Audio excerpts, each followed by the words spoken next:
Hello, welcome to our Tuesday evening workshop. If I can have you all please take your seats, and that'd be great. Thank you both for joining us. If you two can introduce yourselves, speak right into the mic, and please proceed with the presentation. Jake Langlis, Superintendent, Lewiston Public Schools. And I'm Bill Grant, Lewiston Public Schools Executive Director of School Operations. And so just jumping right in, I know that the City Council is quite familiar with the budget and some adjustments along the way, but do want to just share some notes from things that have come up recently as last night with the school committee work, and walk through a document. I'm not going to read it word for word. We did share this out publicly, but want to definitely hit some highlights. As you know, we've had two votes where the school portion of the budget has failed that referendum.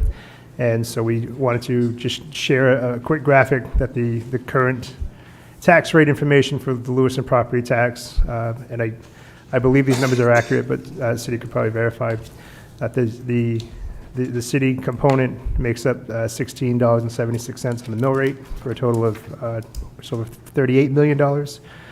The school budget, if adopted as presented tonight, represents a $13.33 mill rate of $30,593,000, and the county increase includes $3.8 million. So based on tax information for a $150,000 home, the school-based tax would be $1,999.50. Last year, that school-based tax in Lewiston was $1,825.50, and this is a $174 difference. If you just do math by the day, it's 47 cents, and it's $14.50 per month based on a 12-month calculation.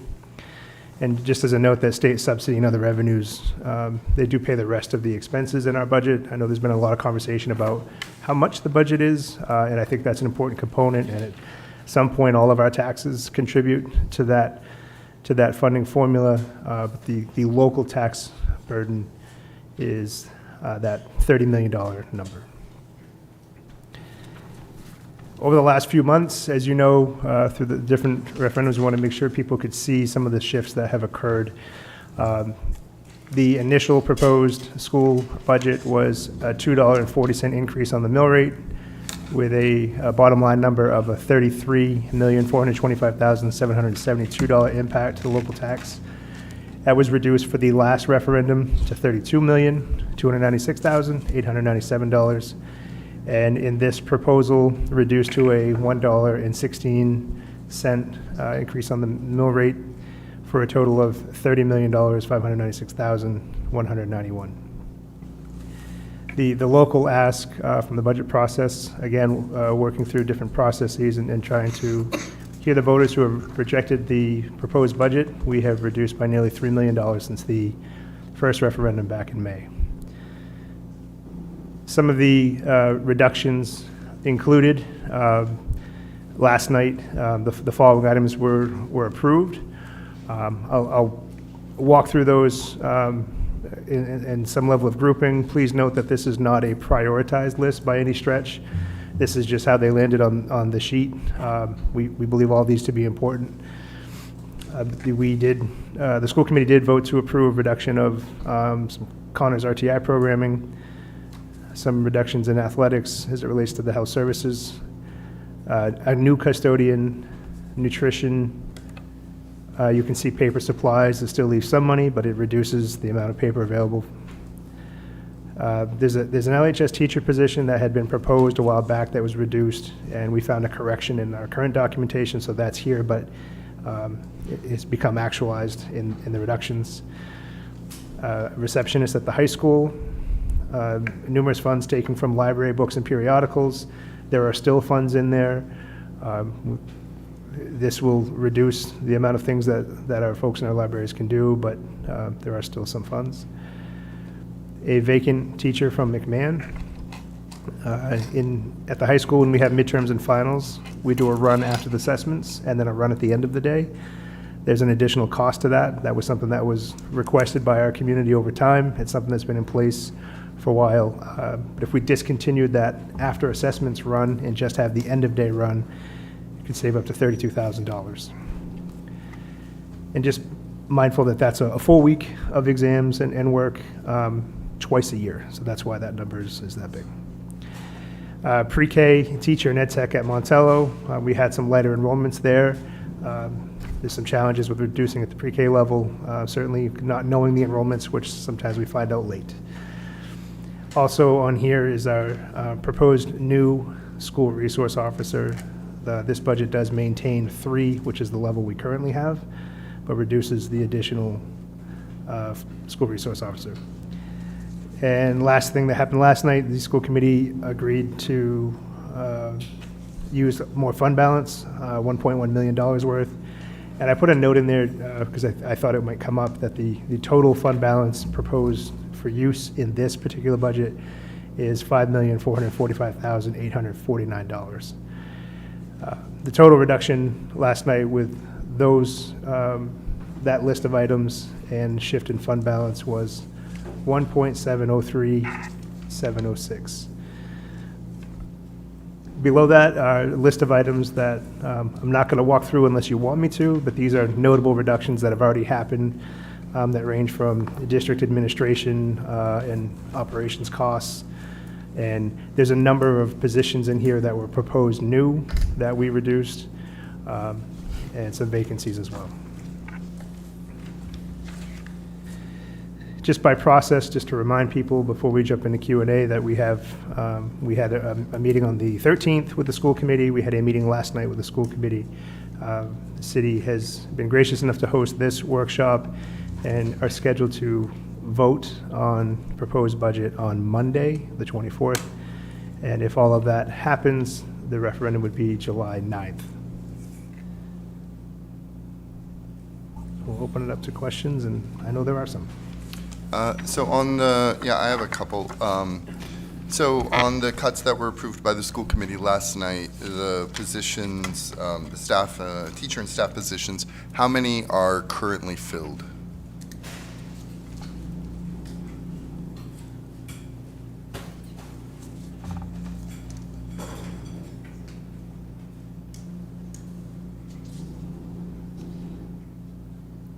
Counting reductions would include 4 staff.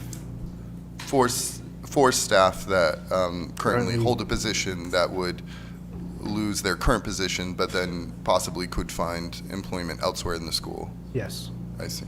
Okay. I heard different numbers, so I appreciate that. And then you mentioned there were cuts to the school library material budget. You said there is money left. Are you able to tell us exactly how much was left, or a round number? Yeah, it looks like we cut about 10% from there. So there's, it was $176,000, and we've cut 16.5 out of there. Thank you. Councilor Roy? Thank you, Mr. Mayor. Thank you both for being here. One question I have a couple of questions, but one of the questions is the receptionist. Right now, I currently have a child that goes to the high school. I have to leave messages, and therefore I get calls at the end of the day stating that he was, marked absent on excuse. So if you cut another, this says vacant, so hopefully it is vacant, but it's hard to get through to somebody already. So to cut a position like that is just, and having my son not be able to make up the work was really not so good.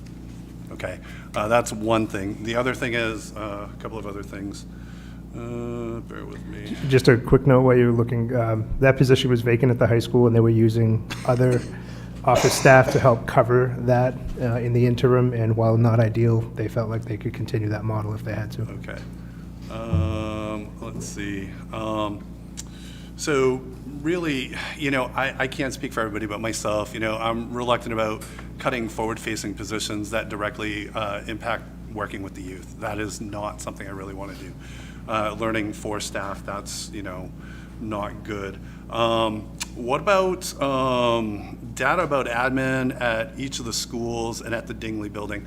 Like, I do know, maybe checking some of that, because I don't know exactly what happens at the Dingley building. I don't know, people at the Dingley building. So, and I'd like to know, like, some of the what's happened over the last maybe 4 or 5 years, maybe 6 years, to compare year to year as to how things are going and where we might be if we're overlooking any maybe positions that might not be utilized as well as they could, maybe filling other positions too, something like that. Also, let's see, expense categories. I know a lot of people are talking about maybe having a line by line or an itemized, like from year to year, where are we putting our money to make it go up as much as we are? If that makes any sense to you at all. Sure. I can try to answer some of that. I would say when I came in as superintendent in 2020, almost 5 years ago now, seems like it's gone fast. We inherited some positions that had been brought in the short window prior to me. There were 3 specifically that were admin level compensation. We have since reduced those. In addition, about 2 years ago, I believe it was, we were working on a model with special education where we had what we called special education supervisors. And these were folks that were paid slightly under administrative level, but didn't hold necessarily their administrative certification or operated as administrators. They were just sub of that level. And the state of Maine called us on that and said, if you have someone running IEP meetings and someone who is supervising educational staff in special education, they need to hold what's called an 045 certification, and they should be employed as such. And so a couple years ago, we made that transition. So those positions, while I think it does have the appearance of additional administration, those positions existed, and the cost adjustment to that was minimal. But it did make an 8-person adjustment as it relates to what their title is. So there's 8 less special ed supervisors, and there's 8 additional special education assistant principals, again, who carry out that function. And by statute, we have to make sure that those folks hold those credentials, and by contract they land in that category doing that work, so that makes them administrators as part of that association.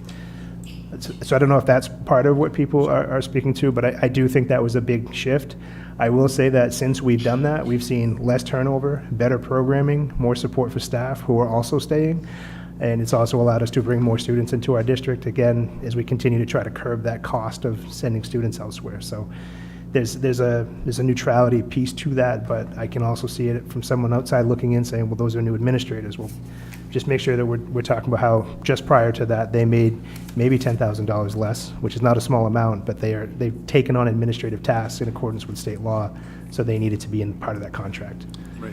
And one of the reasons why I asked that question is the other night at a school committee meeting, listening to a principal who runs 2 schools, right? And then looking at another school that has, like, we'll say 3 principals. Mm-hmm. That's the reason why I'm asking that question, because it just doesn't seem fair.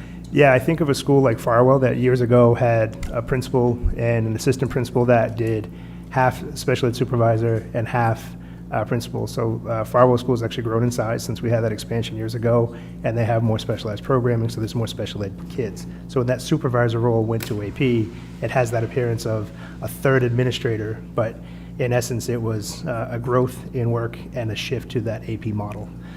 So it is something we keep an eye on, the caseloads and who has what tasks and how we make sure we're trying to support people.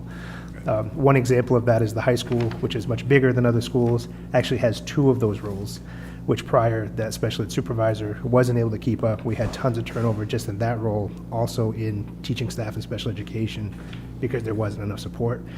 So that shift has caused, again, some great improvements. And I don't have a metric in front of me for year over year to estimate how much that would have saved us, but between not training new staff at probably $10,000 to $15,000 a year for an orientation and getting up to speed with our required components, with keeping them so we don't have to train new people, and just their fluid and continuity aspect of having staff who are coming back and know the systems, know the structures, and support our kids that they already know. To me, it's saved money in both tuition, but also in just operations costs. Thank you. Yeah. One other question I think you asked, Councilor Roy, was kind of where does this cost adjustment come from? And I think it's critical to point out that off the top, we have $3 million increase in tuition and reimbursement costs associated with students that we currently send out of district. That's a $3 million increase just this year alone in our current budget. We've used reserve funds, and we've tried to balance things with vacant positions that, again, are no longer in this budget as proposed. But also, we're over 70% of our budget is staff. And when you look at people getting their, cost of living increases, their steps in their contract, and some insurance costs that have increased, that's an over a $6 million number. So if just those two items, we do nothing, it's $9 million increase. And we're coming in at a $3 million ask increase from last year. And I know it's not a small ask, but that's how that fund shifts from a local perspective. I appreciate all that information. Thank you. Councilor Harriman. Thank you. I'll just add that there was also an administrative position cut. That was a vacant administrative position in this current budget. So I see that the local ask has reduced nearly $3 million since the May referendum, but it's approximately double that since the budget was introduced to the school committee. Is that right? That's correct, yeah. Yeah. Yes, we're approaching $6 million in reduction since the start of the process back in March. Okay. And yeah, I'm also hesitant to start cutting staff members, especially with our enrollment growing, and it sounds like it's growing somewhat significantly. With a lot of the housing that's being built in town, it stands to reason that enrollment will continue to grow. And cutting over 60 positions last year, and then somewhere around 30 to 40 this year, that's a lot of people, given that our enrollment is going the opposite direction.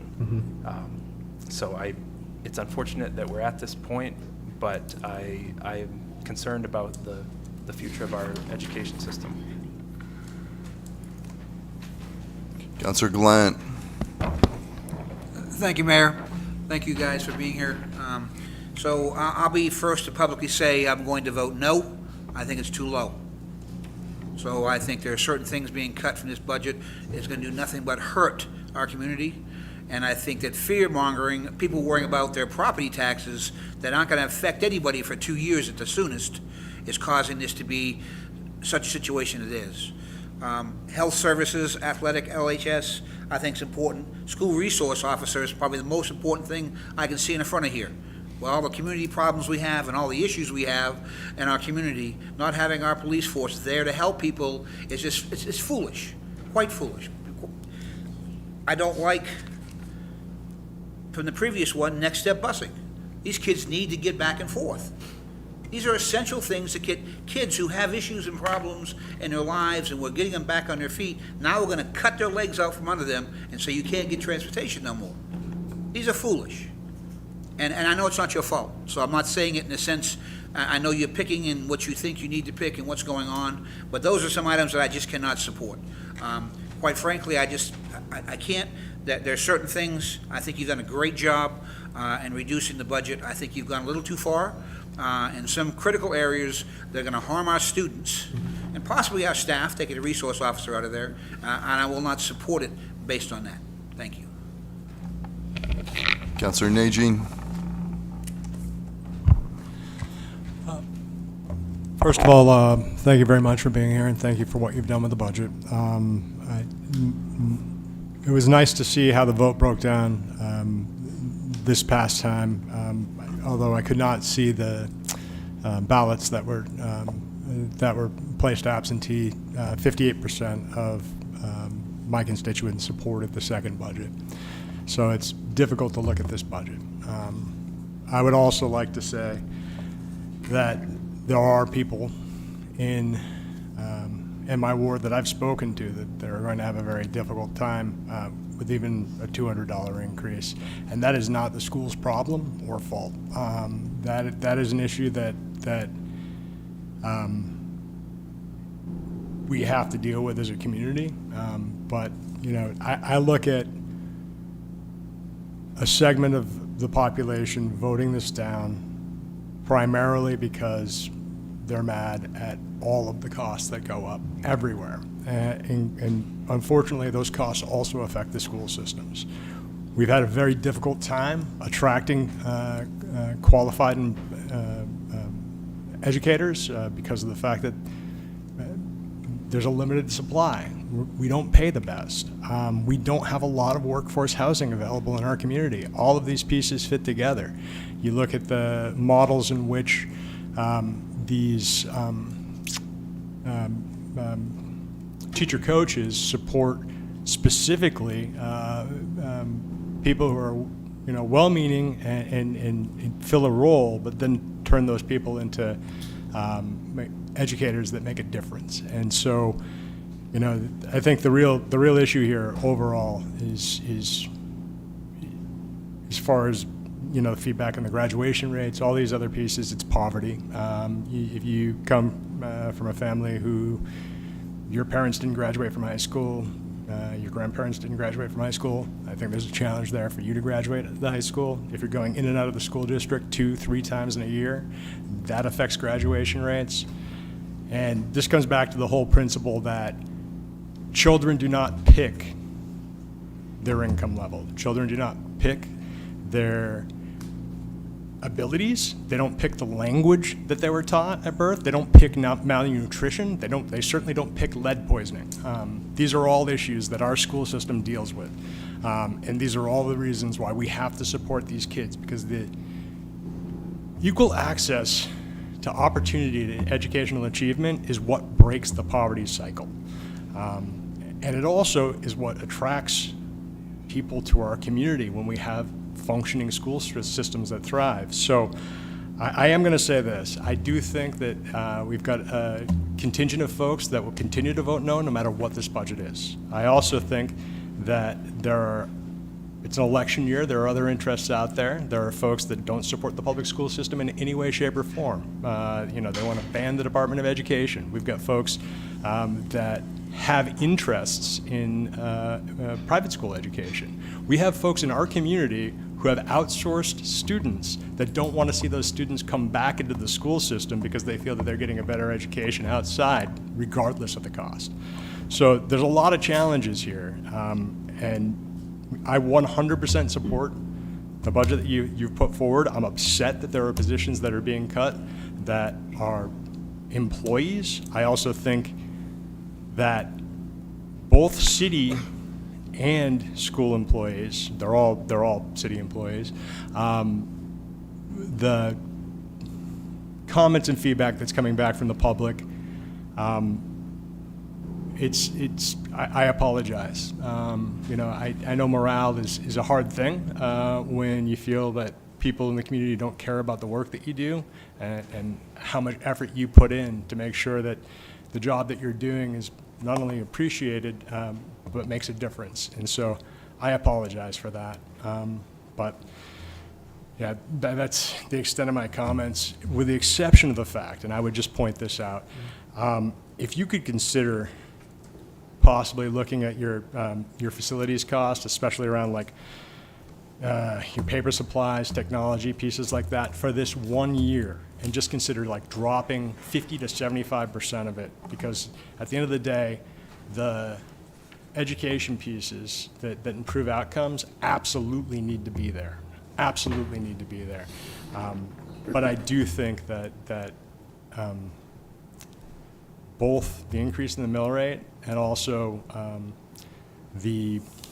I'm just going to call it a non-transparent process with the way that we present our budgets on both sides. It's really hard to dig into line items and figure out what something is specifically for, have created a narrative in the community that we're not doing enough. And so in a space like that, where it's not a resource cost that is tied to an individual that can have an impact, that's just my suggestion. But I thank you again. Yeah, I just want to share that last Thursday we had an end-of-year gathering with our staff, and I encouraged them to remember the good that they do, because our staff do a really amazing job. They're under-resourced before this budget process, and they really do excellent work. And I hope they can hang their heads high and rise above the noise, because at no point in time is this a criticism of the work they do. So thank you. Councilor Wren, or Councilor Soul, apologize. I thank you for being here. I just want to say thank you I know you guys had a really hard time making some of these cuts. Watching last night I learned a lot, actually. I have a much better understanding of what coaches do in the classroom. I see their value. I see them more of a classroom coach, I think it sounded more that they just help the whole classroom, not just a teacher. But I'm not sure, I guess first, how much, is 3 million that has been cut since May? Is that Yes. the number? And how much of that is out of the fund balance? I can tell you. Because I think that's where the voters may have a hard time, because they look at it as not actually making cuts, just borrowing. So the fund balance had an adjustment based on insurance that reduced it down to, I'm going to throw a number, it was like 4.3 million. And it is incrementally gone up, back up, and it is now, why I shared that number of 5.4. So I'm estimating 1.1. I'd have to go look at my notes to verify for sure. But that's. Yeah, I voted no on the last round. I don't know what I'm going to do on this round. It's getting really difficult. I don't want to see any more cuts. Our kids, they need the funds. And I don't think it's about people not wanting to support the school or wanting to it's about what they can afford, and we keep telling everyone you're just going to have to keep, tighten your belts. But I worry about those folks who have already tightened their belt about as far as it's going to go.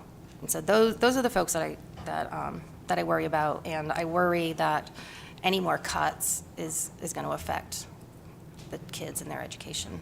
So those are my thoughts for now. But thank you for putting this together for us. No, I appreciate it. I think the philosophy around the fund balance has gone back and forth of that's money that's already come from taxpayers, we should use it and move forward.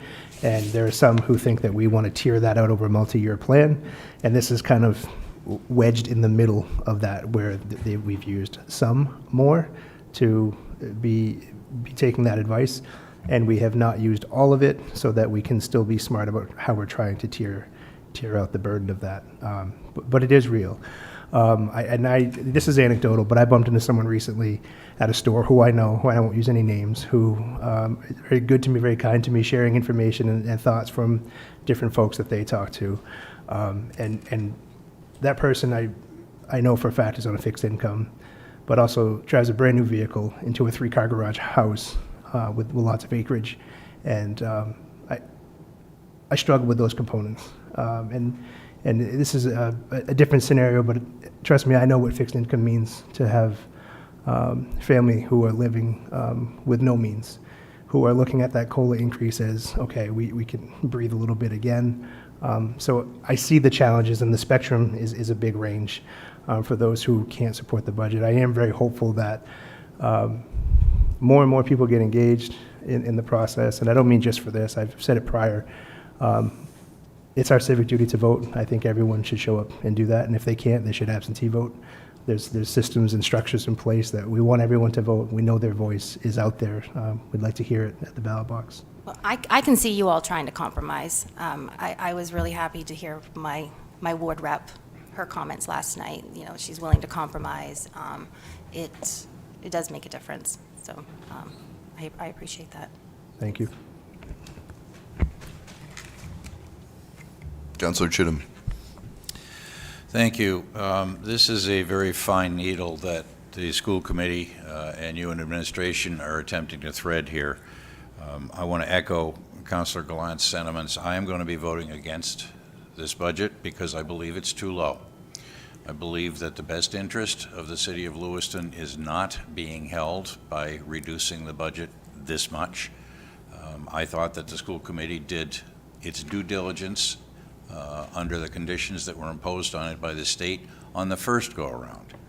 However, I recognize that the voting public in this democracy have said that this is too much money to be spent.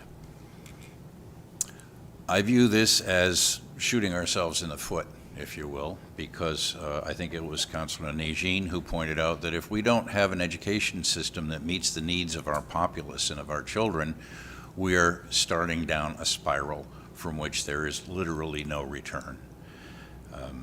You folks have done an admirable job in trying to thread this needle. Unfortunately, I don't know what happens. If the council rejects this vote tonight because it's too low, where are you?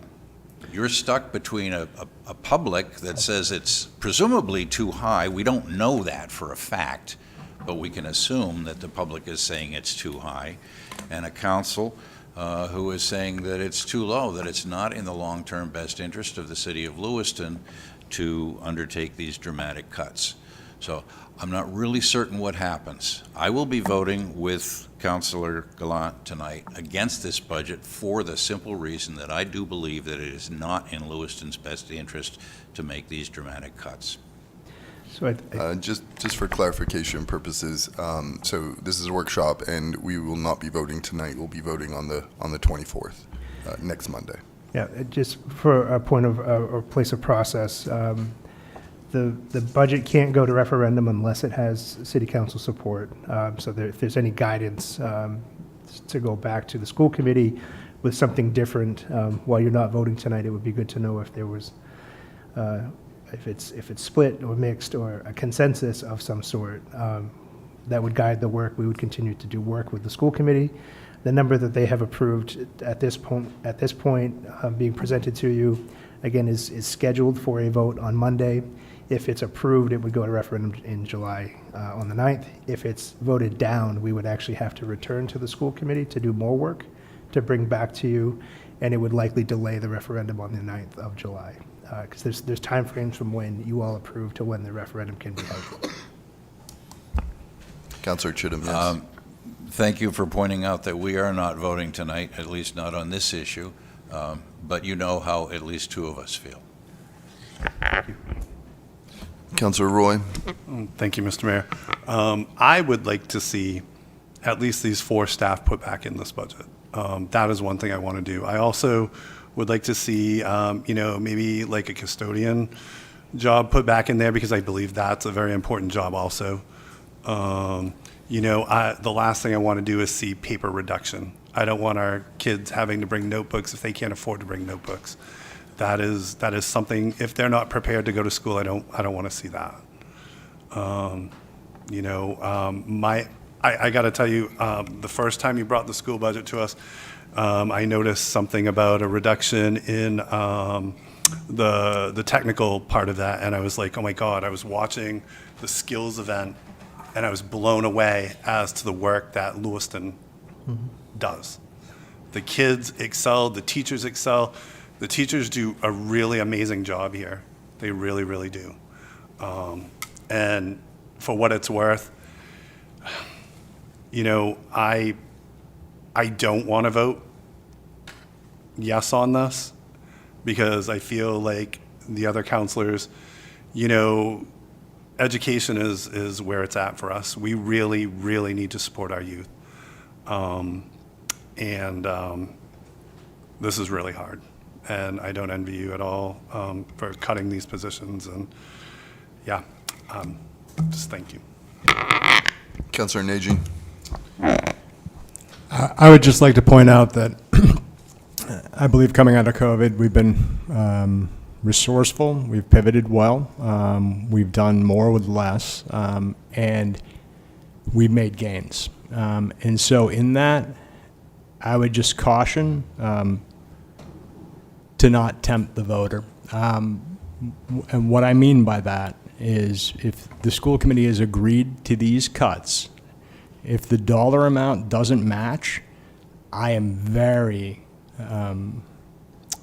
hesitant to think that it would pass. And so again, looking at places where, for instance, our paper budget, how much do we have left over from last year? How much paper do we have left over, right? That's $176,000 in expenses that we took 10% off the top of? Is that correct? No? That was a different line. So That was a different line? Was Can you that? speak into the mic, please? Sorry, that was a different line. Just to speak to paper, because we are talking about it, we do know that paper cost is actually going down. So we have done in years past, put a big order in June, which then gets us some paper. But the cut that you're seeing up there actually comes from the price of a change in price of paper. And so July 1, paper price is actually going down. So we're in a situation where we're waiting to buy paper because we'll save 4 cents a box or something. Completely understood. What I'm talking to, though, is outcomes, right? Like, if you remove the resource, which is the human resource, the outcome is not going to improve. You can have as much paper as you want. Again, looking at any of those line items where you may be able to make adjustments that don't affect your ability to provide, like, it's a good point that Councilor Gallant made. Like, if you can't get kids to school, like next step, I mean, we've got some kids that attend 80, 90, 100 days out of the year. You take their transportation out of the scenario, what happens then? So things that affect the outcomes, leave them in the budget. Things that are nice to have, I would be willing to suggest maybe not even fund them this year, because honestly, a lot of the pushback comes back to the reeval, and we don't know what the effects of the reeval will be until next year, right? We know that many properties are undervalued, some very significantly undervalued. We don't know if that's in every category, and we don't know what the mill rate's going to be. So I would just say, again, anything that is a nice to have, get rid of it. Councilor Harriman. Thank you. I just wanted to point out that because they came up, the custodian and the school resource officer on page 2, those are both new positions, right? They're not, so it's a cut out of this budget. Those are but new it's- proposed, It's yeah. not a cut from last year's budget. And then I guess, That's the same with the tech position. I think that Councilor Roy is talking about. That was for an IT position. That was a new add to this year as well. okay, thank you. So I guess I would just also add that it's a little frustrating, some of the misinformation that gets out there and the shenanigans and things that go on. Like, I heard somebody who watched last night's meeting say that all of the cuts were from fund balance. We're just moving fund balance over, and that's not the case. There's also someone who, people try to get the word out that there's a vote and put signs out, and then someone goes around and steals them and defaces them. So it's just difficult to, when you're working against people who just don't have a sense of civil discourse and things like that. And I guess the last thing I would add is that, so the table that you showed at the beginning with the tax rates, that adds up to a mill rate of 31.77 if it's adopted as presented, which would end up being a 5.9% increase over the current $30 mill rate. I think, I said last night, I feel like that is reasonable. I wish we didn't have to cut it down that far, but I will be supporting this budget a little reluctantly because I think it's lower than I would like it, but the voters have spoken otherwise. So I hope that it passes at referendum, and because further cuts are just going to continue to take from our future. If I may just speak to some scenarios, and thank you for that. That's all truthful and helpful. So my advice to you, and I don't advise you, so try to do that tactfully, would be to recognize, I think, what has been very hard work that the school committee has done, to be mindful of resources and what's it take to do it, and that's not always, a unanimous vote, but a lot of work has happened, and so I would encourage you to support it so it can move forward next Monday, while knowing that there are other nuanced things that people have ideas about, and that some of that may play out, and we can still continue to do that work even after a budget is approved, because I have the sense that next year we need to be prepared for what I think will be another tight budget cycle, and so that work's already started, at least for me and our team. If we don't have this budget approved, on July 9th. I'll be communicating with the school committee, and part of my responsibility is as the lead financial decision maker, essentially, for the schools. I answer to 9 bosses, but then that's my charge, is to go take care of that. If we don't have a budget on July 9th, we will have to freeze things immediately. Because the way the process works is we take the last approved school committee budget by rule. So if this is the number today, the school committee's already approved it and it moves forward on Monday. If it fails July 9th, that becomes our temporary budget until one is approved at referendum. So we don't grab last year's, we don't grab prior, we grab the latest school committee approved budget. And that's language in statute. But when we grab that number, I can't just run with it, because we know we're doing more of this process, and there's going to be, if it fails, in my opinion, further reductions. But I can see an immediate cease of after-school programming. I cannot in good conscience act like we can pay for anything after school, knowing that we have a pending reduction and a referendum that's yet to happen, not knowing what that outcome will be. Other things that we would look to just freeze and stop, other than things like supplies and things of that nature, any vacancy. We would have to figure out, can we run school without that position? What is the absolute cap for classroom sizes? Those are things that discourage our employees. Those are things that are not best for kids. But I need you to understand that list is already turning in my mind, that if we don't have a budget after July 9th, I need to freeze things immediately to make ends meet, because we will not have an operating budget. And it will directly impact our entire community. I'm saying that out loud. I'm not saying it to you. I think you all understand those pieces. But I'm hopeful that those watching understand that any family that needs that after-school care, any kid that needs that federally reimbursed in full snack or dinner, that won't exist. Any student that needs that ride home later in the day because that's how their family functions and operates while people are at work, that would stop. Those bus runs would discontinue. We'd have to look at expanding our bus run window where we don't bus students. Any decision that's been made over the last 10 years that has helped support students will have to be reassessed. And that's separate of the budget process. That is just, how do we pay our bills every month without an operating budget? Councillor Najin? Just on the back of that, again, I do believe you've been resourceful, that you aim for equity in education, and that you've been resilient in continuing to provide a service that has improved. So with a growing school system, with the challenges that we have around hiring, with the challenges that we have around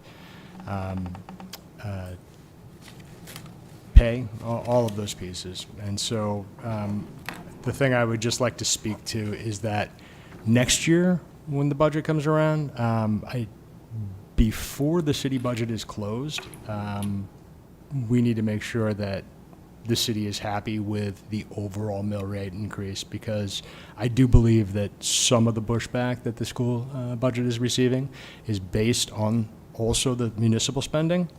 And at this point, there is no mechanism in which we can reopen the budget.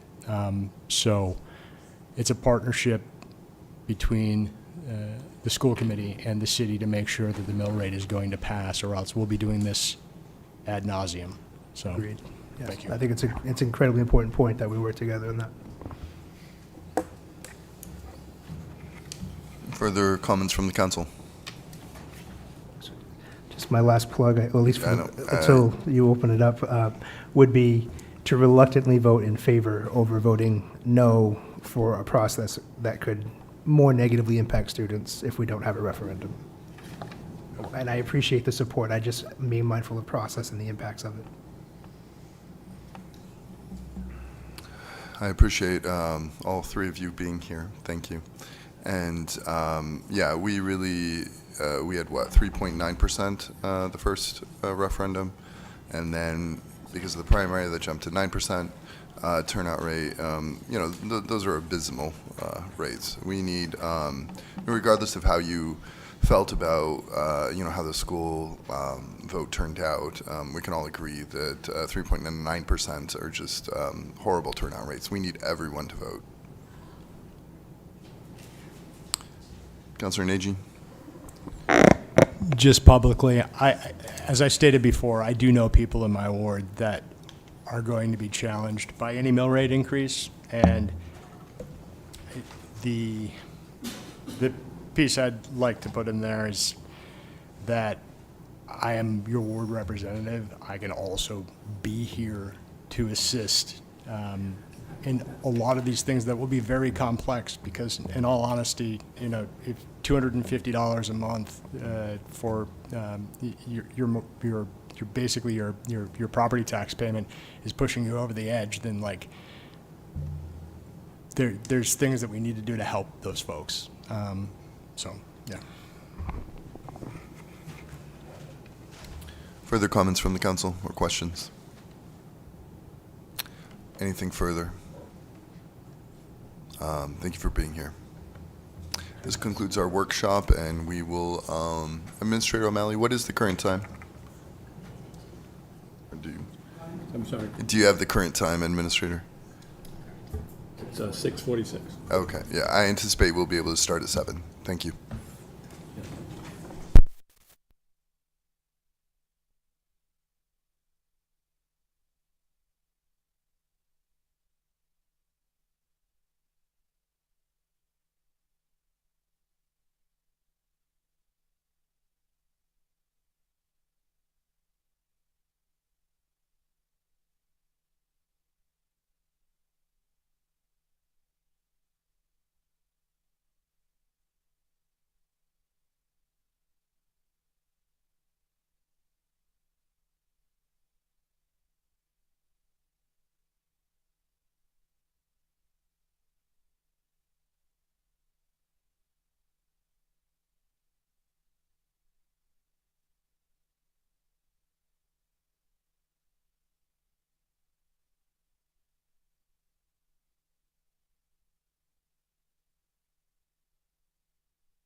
Hello, good evening. Welcome to our Tuesday evening council meeting. We have the Honorable Jama Mohammed in the audience who will lead us in the Pledge of Allegiance.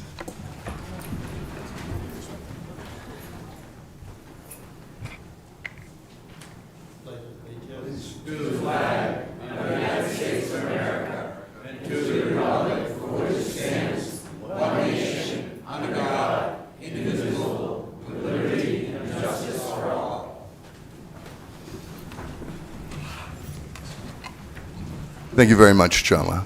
I believe we have Lewiston leads this evening from Councillor Roy.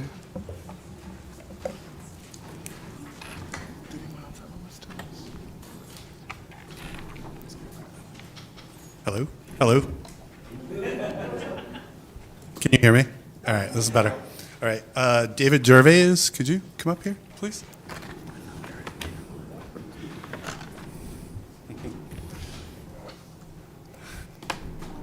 First off, I want to say thank you. I just wanted you to know that some things you do in the community do not go unnoticed.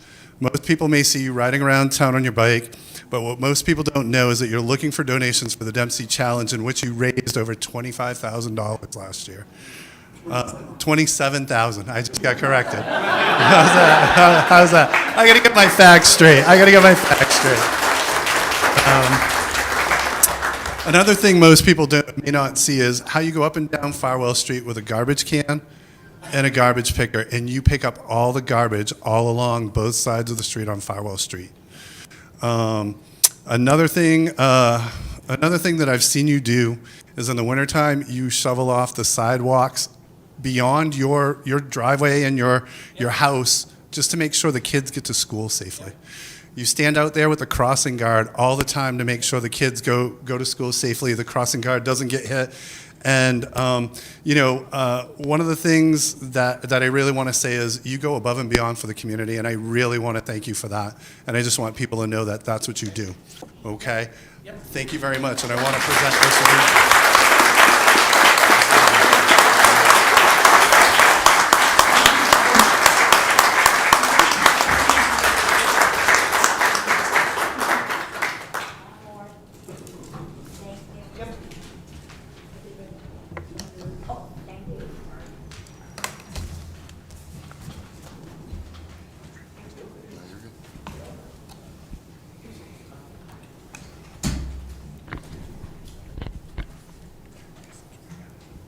Thank you, Madam Clerk. So we have a couple of proclamations today, and we'll be starting off with World Refugee Day, which is on June 20th. I understand we have representatives from several organizations here. If they can join me up front, that would be great.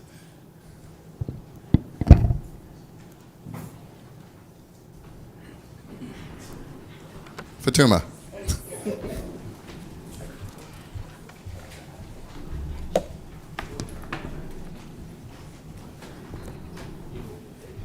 Anybody else?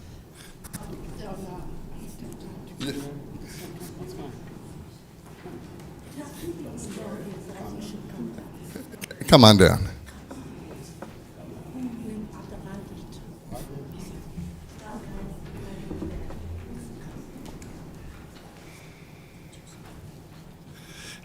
So many of you might already know this. So I'm half Hungarian.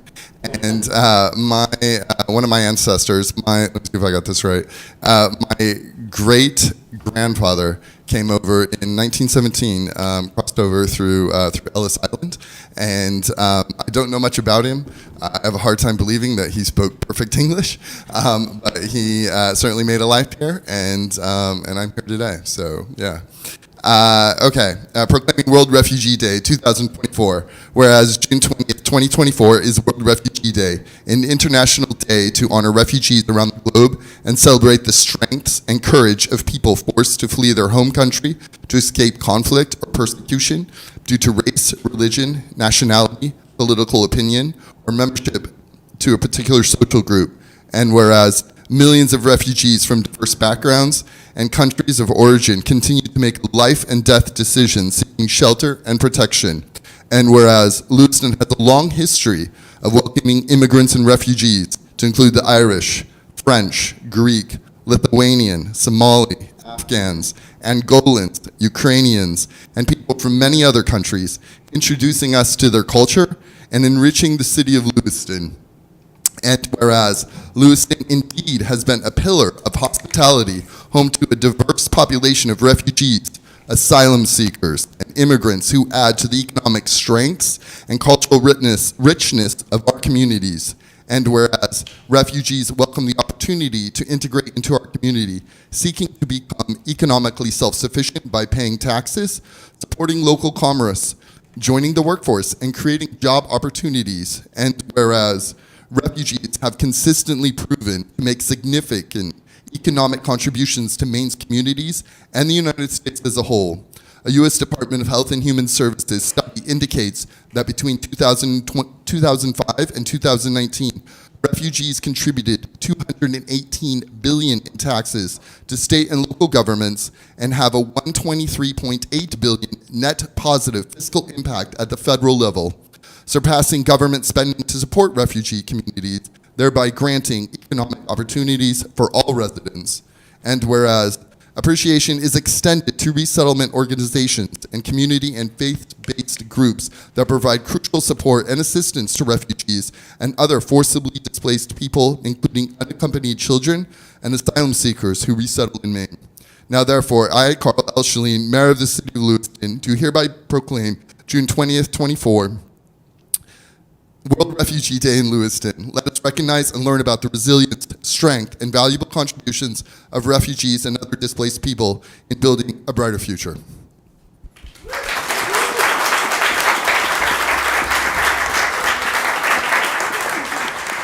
in the middle. I'm gonna have you all stand up.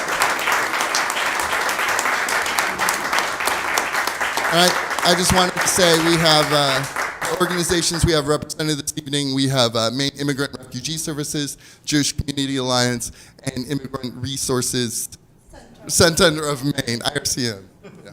Thank you so much all for being here.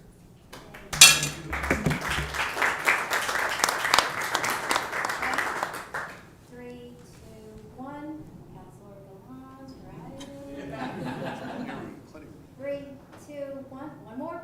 3, 2, 1. Thank you all.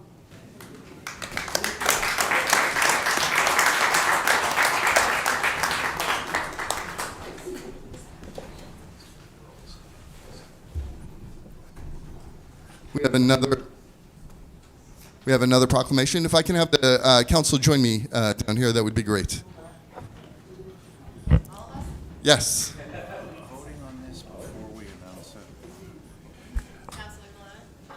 Mr. Mayor? Yes, Councilor Chittum. Point of order.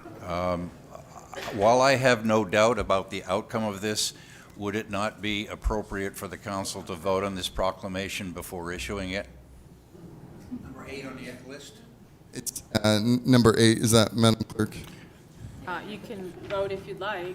I guess yes. If the council wishes to vote on it first, we certainly may. I would ask that this be taken out of order and we vote on the proclamation before we issue it. Yeah, just vote and get it. Okay. I'm going to take my seat. We'll vote on this, and we'll be right back. Parliamentary, that's all, you know, rules.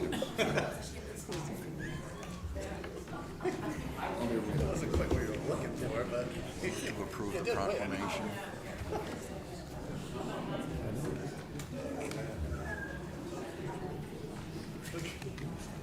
Madam Clerk, could I have your guidance? Can we jump right to item number 8? Sure. Or should we proceed with other parts of the beginning part of the meeting first?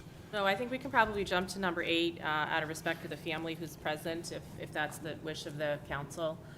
So item number 8, public hearing and first passage regarding an amendment to the code, to the City Code of Ordinances, Chapter 54, Parks and Recreation, to change the name of Randall Road Softball Complex located at 381 Randall Road to Morin Memorial Fields. Requested action that the proposed amendment to the City Code of Ordinances, Chapter 54, Parks and Recreation, to change the name of Randall Road Softball Complex located at 381 Randall Road to Morin Memorial Fields receive first passage by a roll call vote and to continue the public hearing to the next regularly scheduled City Council meeting. May I have a motion, please? So moved. Councilor Chittum, second by Councilor Sol.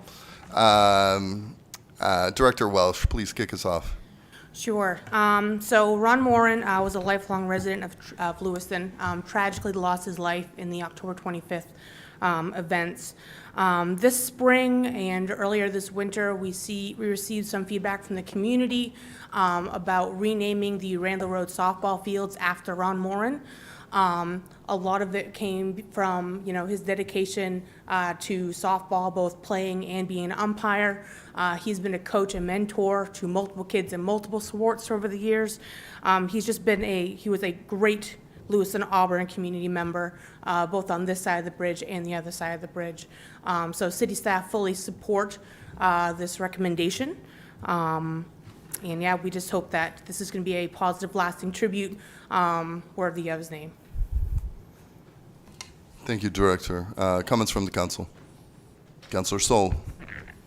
I just want to say that I feel really honored to be a part of this vote, so thank you. Yes, and I appreciate the Fenton family being here. Thank you. Further comments from the council? Public comment for this agenda item. Back to the council. Madam Clerk, please call the vote. Counsel from Ward 5, Yes. Ward 6, Yes. Ward 7, Yes. Ward 1, Yes. Ward 3, Yes. Ward 4, Yes. and Mr. Mayor. Yes. Motion passed by a vote of 7-0. Now, if the council could join me down there, that'd be great.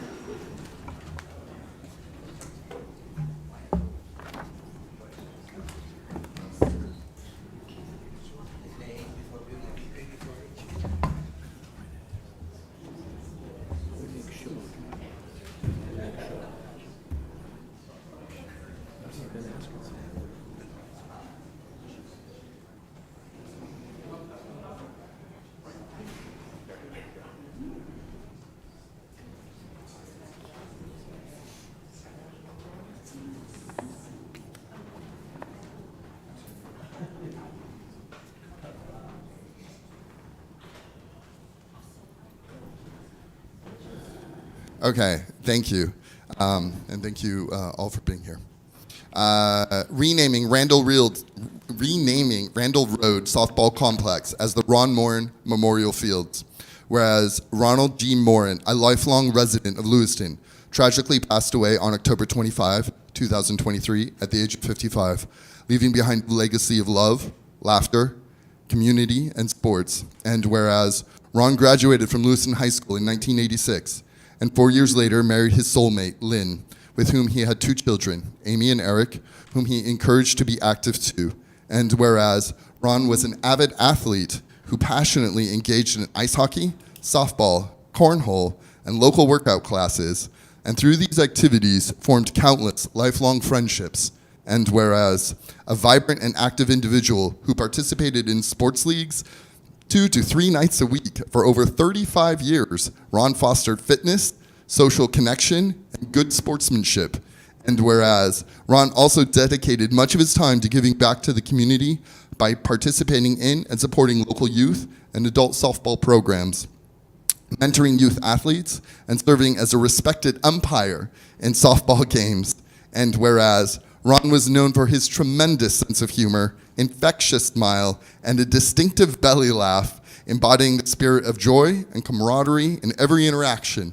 And whereas the renaming of Randall Road Softball Complex to the Ron Morin Memorial Fields will honor Ron's memory, inspire future generations to embrace the same joy and active lifestyle he exemplified, and serve as a lasting tribute to his significant contributions to the community. Now, therefore, we, the Lewiston City Council, do hereby declare that the Randall Road Softball Complex shall henceforth be known as the Ron Morin Memorial Fields in recognition of Morin's enduring legacy of love, laughter, community, and sports.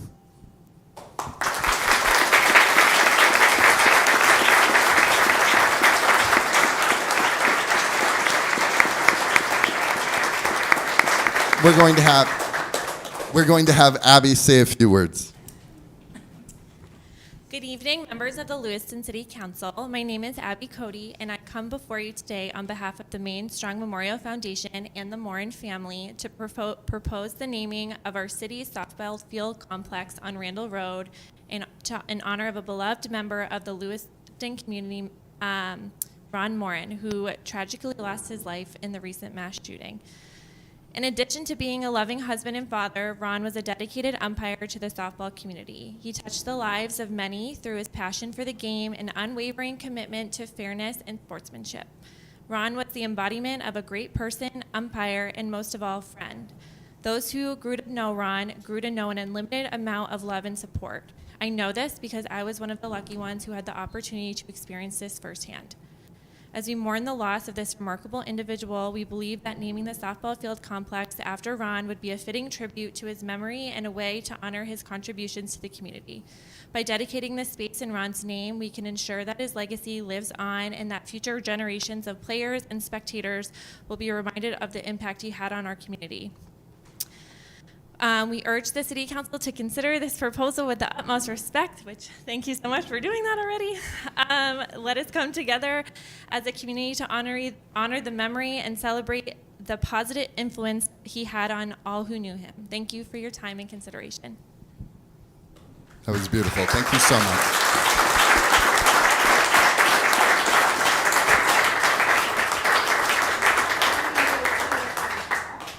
And if we can have, you're kind of tall. Can I put you? You're kind of tall. The tall one is in the back. Oh, okay. That works. 3, 2, 1. One more. 3, 2, 1. Guys, one more. 3, 2. Thank you all. Thank you so much. Thank you. Let me show you.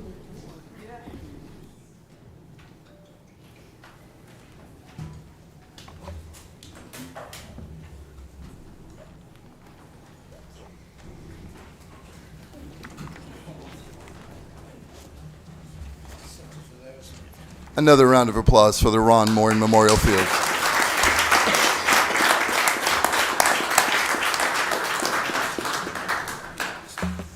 Madam Clerk, we have already done so much, but I believe we're ready to begin. Sure. All roll call votes for this meeting will begin with the Councilor of Ward 5, and we will note for the record that Councilor Longchamps has an excused absence this evening.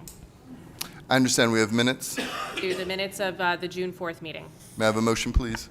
So moved. Councilor Chittum, second by Councilor Glant. Madam Clerk, please call the vote. Councilor from Ward 5, Yes. Ward 6, Yes. Ward 7. Yes. Ward 1, Yes. Ward 3, Yes. Ward 4, Yes. and Mr. Mayor.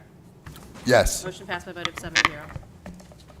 We are now up to public comment. Any member of the public may make comments regarding issues pertaining to Lewiston City Government. This period is reserved for non-agenda items. Public comment is also allowed during individual agenda items. Public comment is limited to 3 minutes per person. Please state your name for the record and please indicate if you're a Lewiston resident. Because this is the business meeting of the City Council, all questions should be directed to the mayor, who will ask staff to follow up at a future time. It is illegal for the City Council to allow comments related to personnel matters. All personnel complaints should be made directly to the City Administration Office.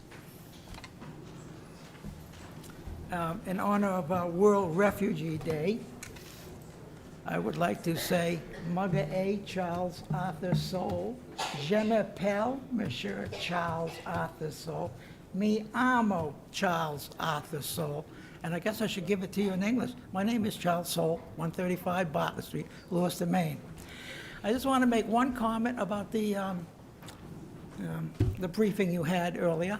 Councilman Ward 1, I thought you made the point that the school department had better start working with the city council, because for years they have been running over the city council, and that is what has caused the debacle that I now find myself in with the budget.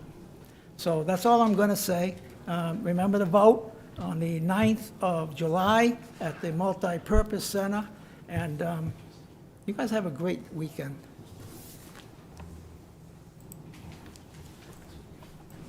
Kathy?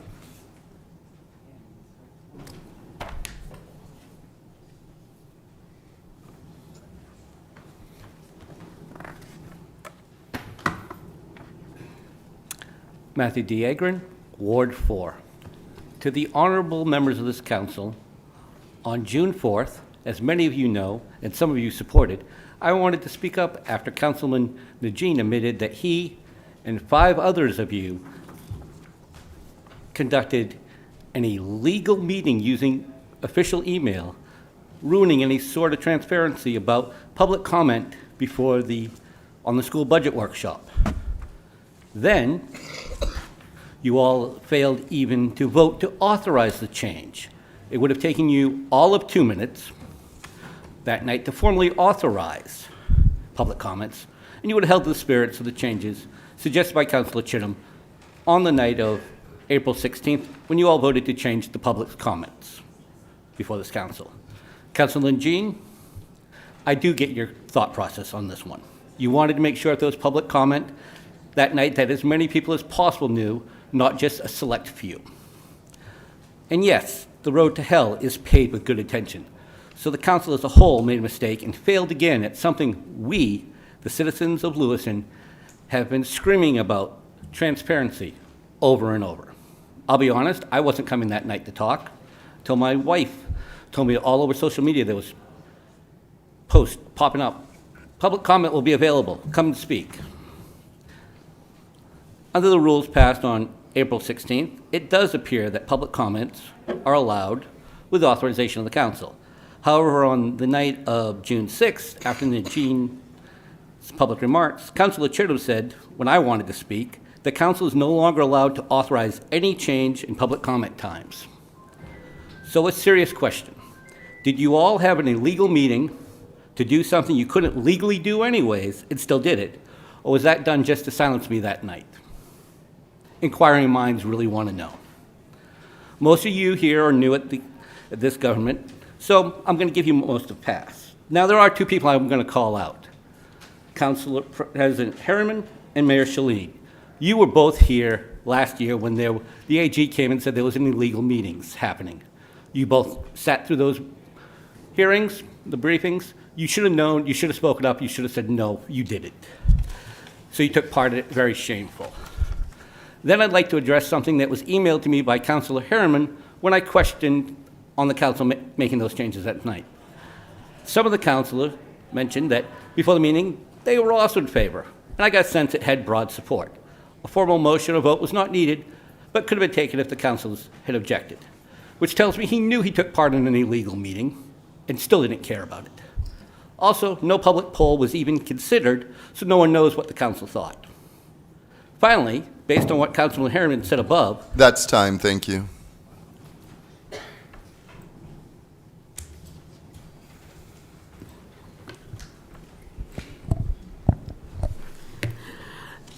My name is Donna Gallant. I live in Ward 7, and I'm also Ward 7 school committee member. I am a senior citizen, and I am a homeowner. 3 of my children have gone through the Lewiston Public Schools, and in another 2 years, my youngest granddaughter will also go through the public schools. It has been said that education is a great leveling field. And I stand before you today as not only as an anecdotal, but as a fact. I grew up in poverty.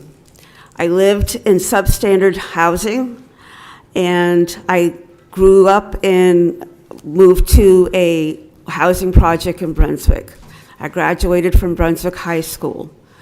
I went in the military. I came out of the military. What I'm saying is I went to college. I got my 4-year degree, and I went on to get my graduate degree as a master's in social work. So I stand before you right now as saying the way out of poverty is education. And as we know in Lewiston, we are a poor city. So I encourage everyone to support the school budget. Deep cuts on the budget, the school budget, are actually on the backs of the Lewiston school students. Unfunded mandates, such as special education, Family Leave and Medical Act, go unfunded. It has to be paid by the schools.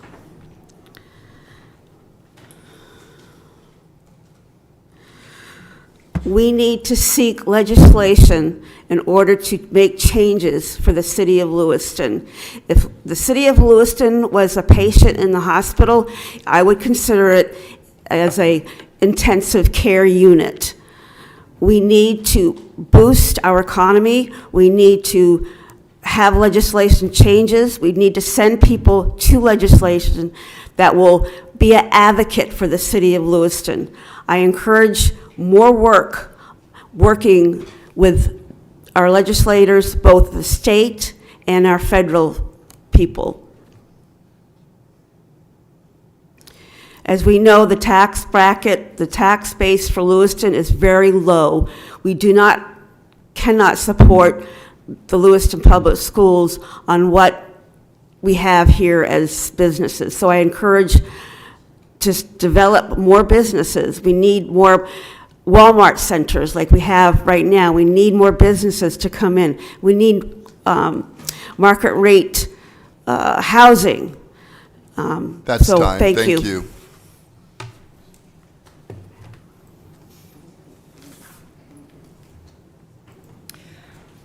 Good evening. My name is Katie Krantz. I live here in Lewiston. I also work in the Lewiston Public Schools. I've sat here for weeks keeping quiet, just listening to what everyone had to say. But after last night, I no longer can do that. The amount of positions and items that we're being asked to cut is not sustainable. Lewiston wonders why we can't keep businesses here, why we can't keep teachers and ed techs here in Lewiston Public Schools. That's because we're not passing the budget. People keep saying, my kids go here. Yes, they do. But if we don't pass the budget and give the teachers what they're asking for as far as supplies and the resources that we need, then what's going to be here to teach your kids that you keep saying, go here to LPS? The taxpayers here in Lewiston need to start acting and showing like the educators truly care for us. If you don't care about the educators in Lewiston, then what's going to keep them here? Because all I can tell you is that I've been working here at LPS for 18 years. I can tell you that my heart bleeds blue, but I can also tell you that there's several other schools that pay a lot more money. Why would I want to stay here and keep fighting? And the reason I stay and fight is because I can say my heart bleeds blue. I'm here for the kids. I tell the kids every day that I come here for them. I don't come here for the paycheck because you know what? I could drive farther down the road and make more. I could make more money flipping a burger than what I make at LPS, and that's the honest truth.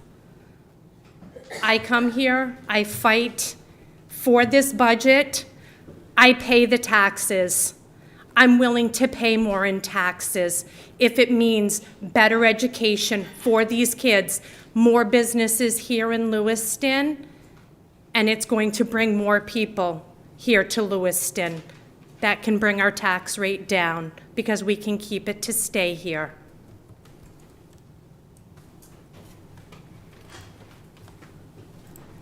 I've talked to some of you, Ronnie Parity, Ward 6. I have to talk about that meeting. We need, I have to, Mrs. Gallant, I have to back her up. We need to go to the feds and the state about unfunded mandates.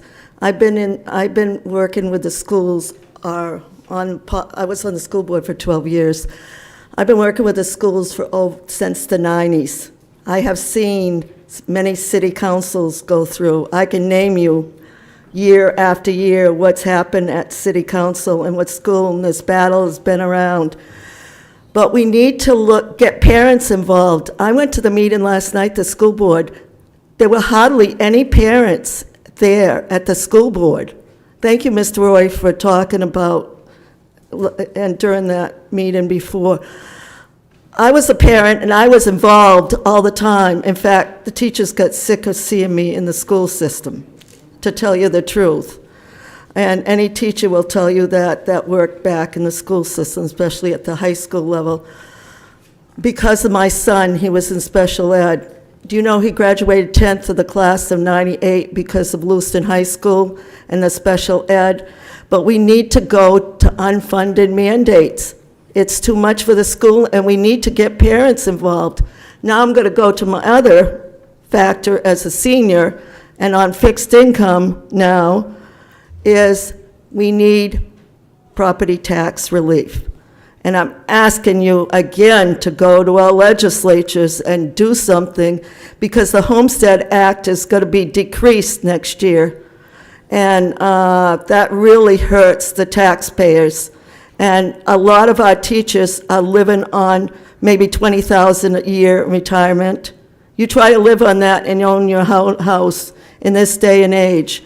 You don't know what some of the retired teachers that I know are living on and everything like that. And they don't get Social Security. Remember, they only get state of Maine pension, okay? Unless they have worked before with Social Security.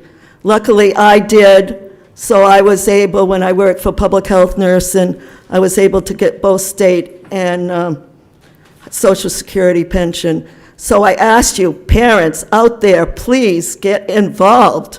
If you want the education, and also think about us on fixed incomes too. I really, there has to be a come medium. I'm tired of this fight. It's been 30 years this fight has been going on between city council, the citizens, and school board. Thank you.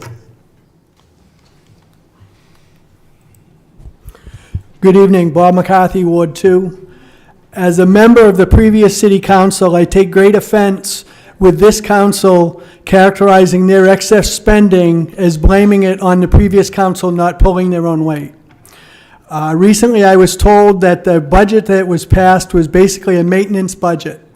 And when I inquired how many new positions were added, I was told two police officer positions were unfrozen and one new one was added. So I reached out to the city to get the facts. The reality is there were 13 new positions added to the city this year, plus the two police positions that were unfrozen. That's over $1 million that was added to this budget this year with just new positions.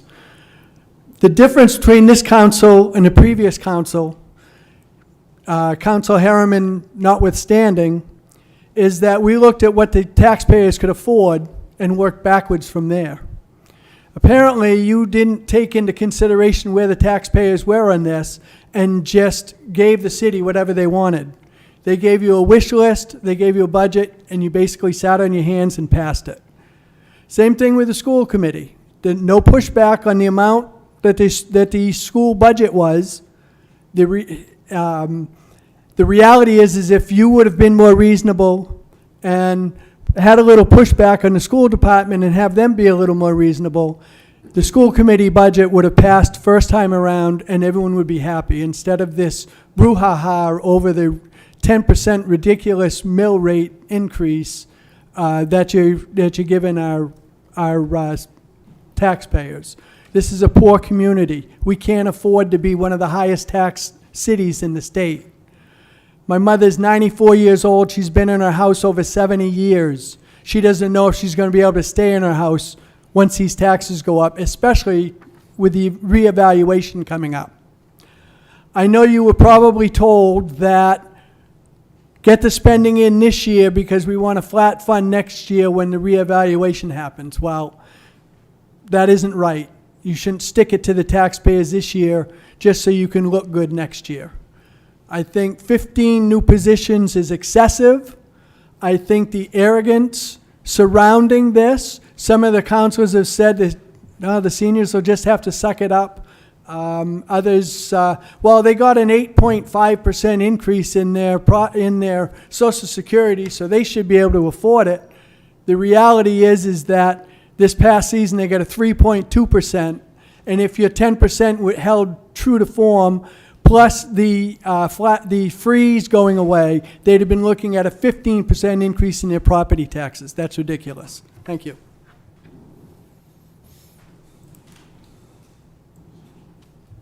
Jay Roderick, Ward 6. As I've been to the school board meetings and everything else, and the school board and the city of Lewiston is totally out of control in their spending. You know, we've got stuff, the school committee, we're all picking on teachers. It's not the teachers, it's the administrative end. They got 3 principals for one school.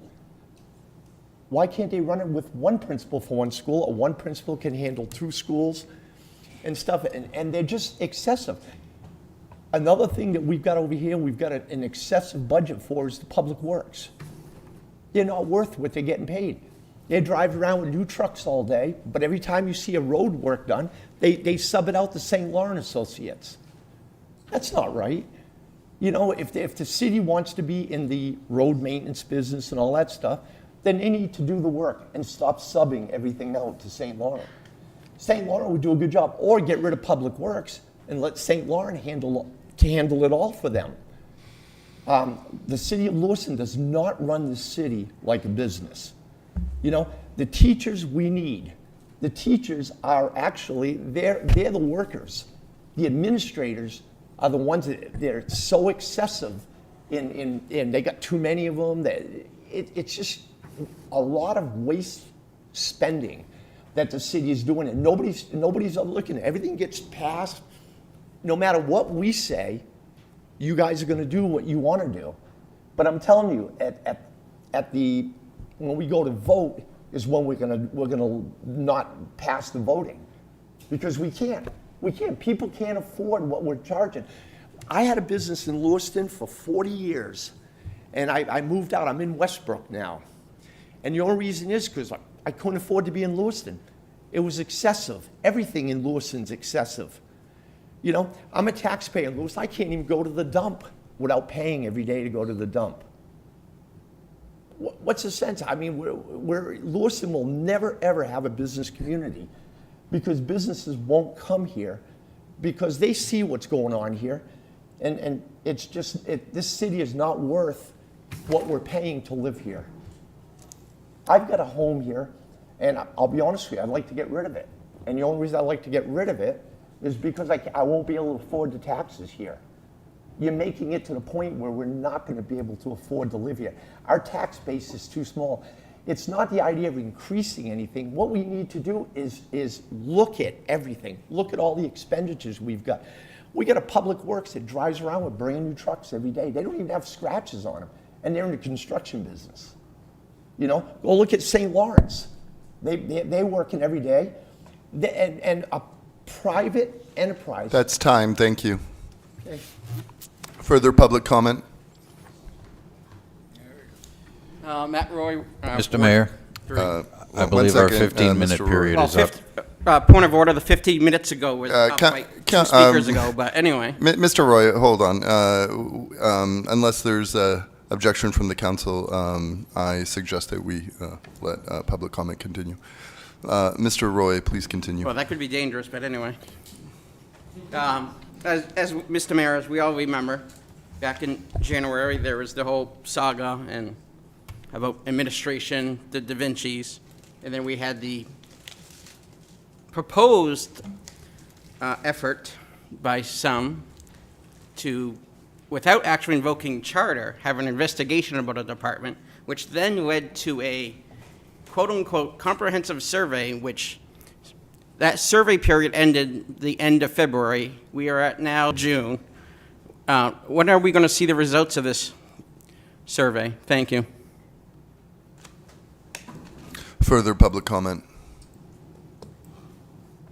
Madam Clerk, I believe we have a consent agenda. Yes, we do. We have 3 items on the consent agenda this evening. Item number 1, orders authorizing execution of municipal quitclaim deed for real estate located at 164 Rideout Avenue and 17 Evergreen Road. Number 2, approval of the election warrant calling for a special municipal election to be held on Tuesday, July 9th, 2024 for the school budget validation referendum and recommendations from the city clerk registrar of voters on actions necessary to conduct said election. And number 2B, continuation of public hearing regarding the tax increment finance district proposal for the Continental Mill property. 1 second, Madam Clerk. Mr. Agrin, can we help you? Yes. I'd like to remove something from the consent agenda. Which item would you like to remove? 2B. We will remove 2B from the consent agenda, Madam Clerk, and we will proceed with the other two. Sure, so before you will be items 1 and 2 for the consent agenda. Please call the vote. Counselor, I'm sorry, we need a motion first, Sorry, Mr. thank Mayor. you. Counselor Sol, seconded by Counselor Harriman. Madam Clerk, please call the vote. Thank you. Counselor from Ward 5? Yes. Ward 6? Yes. Ward 7? Yes. Ward 1? Yes. Ward 3? Yes. Ward 4? Yes. And Mr. Mayor. Yes. Motion passed by a vote of 7-0. We are now starting off with item 2B. Item 2B.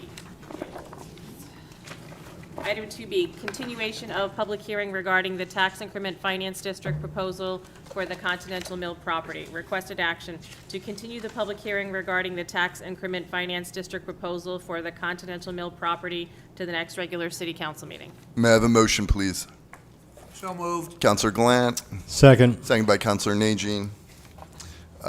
Discussion? Or, Director Jeffers, do you want to kick us off?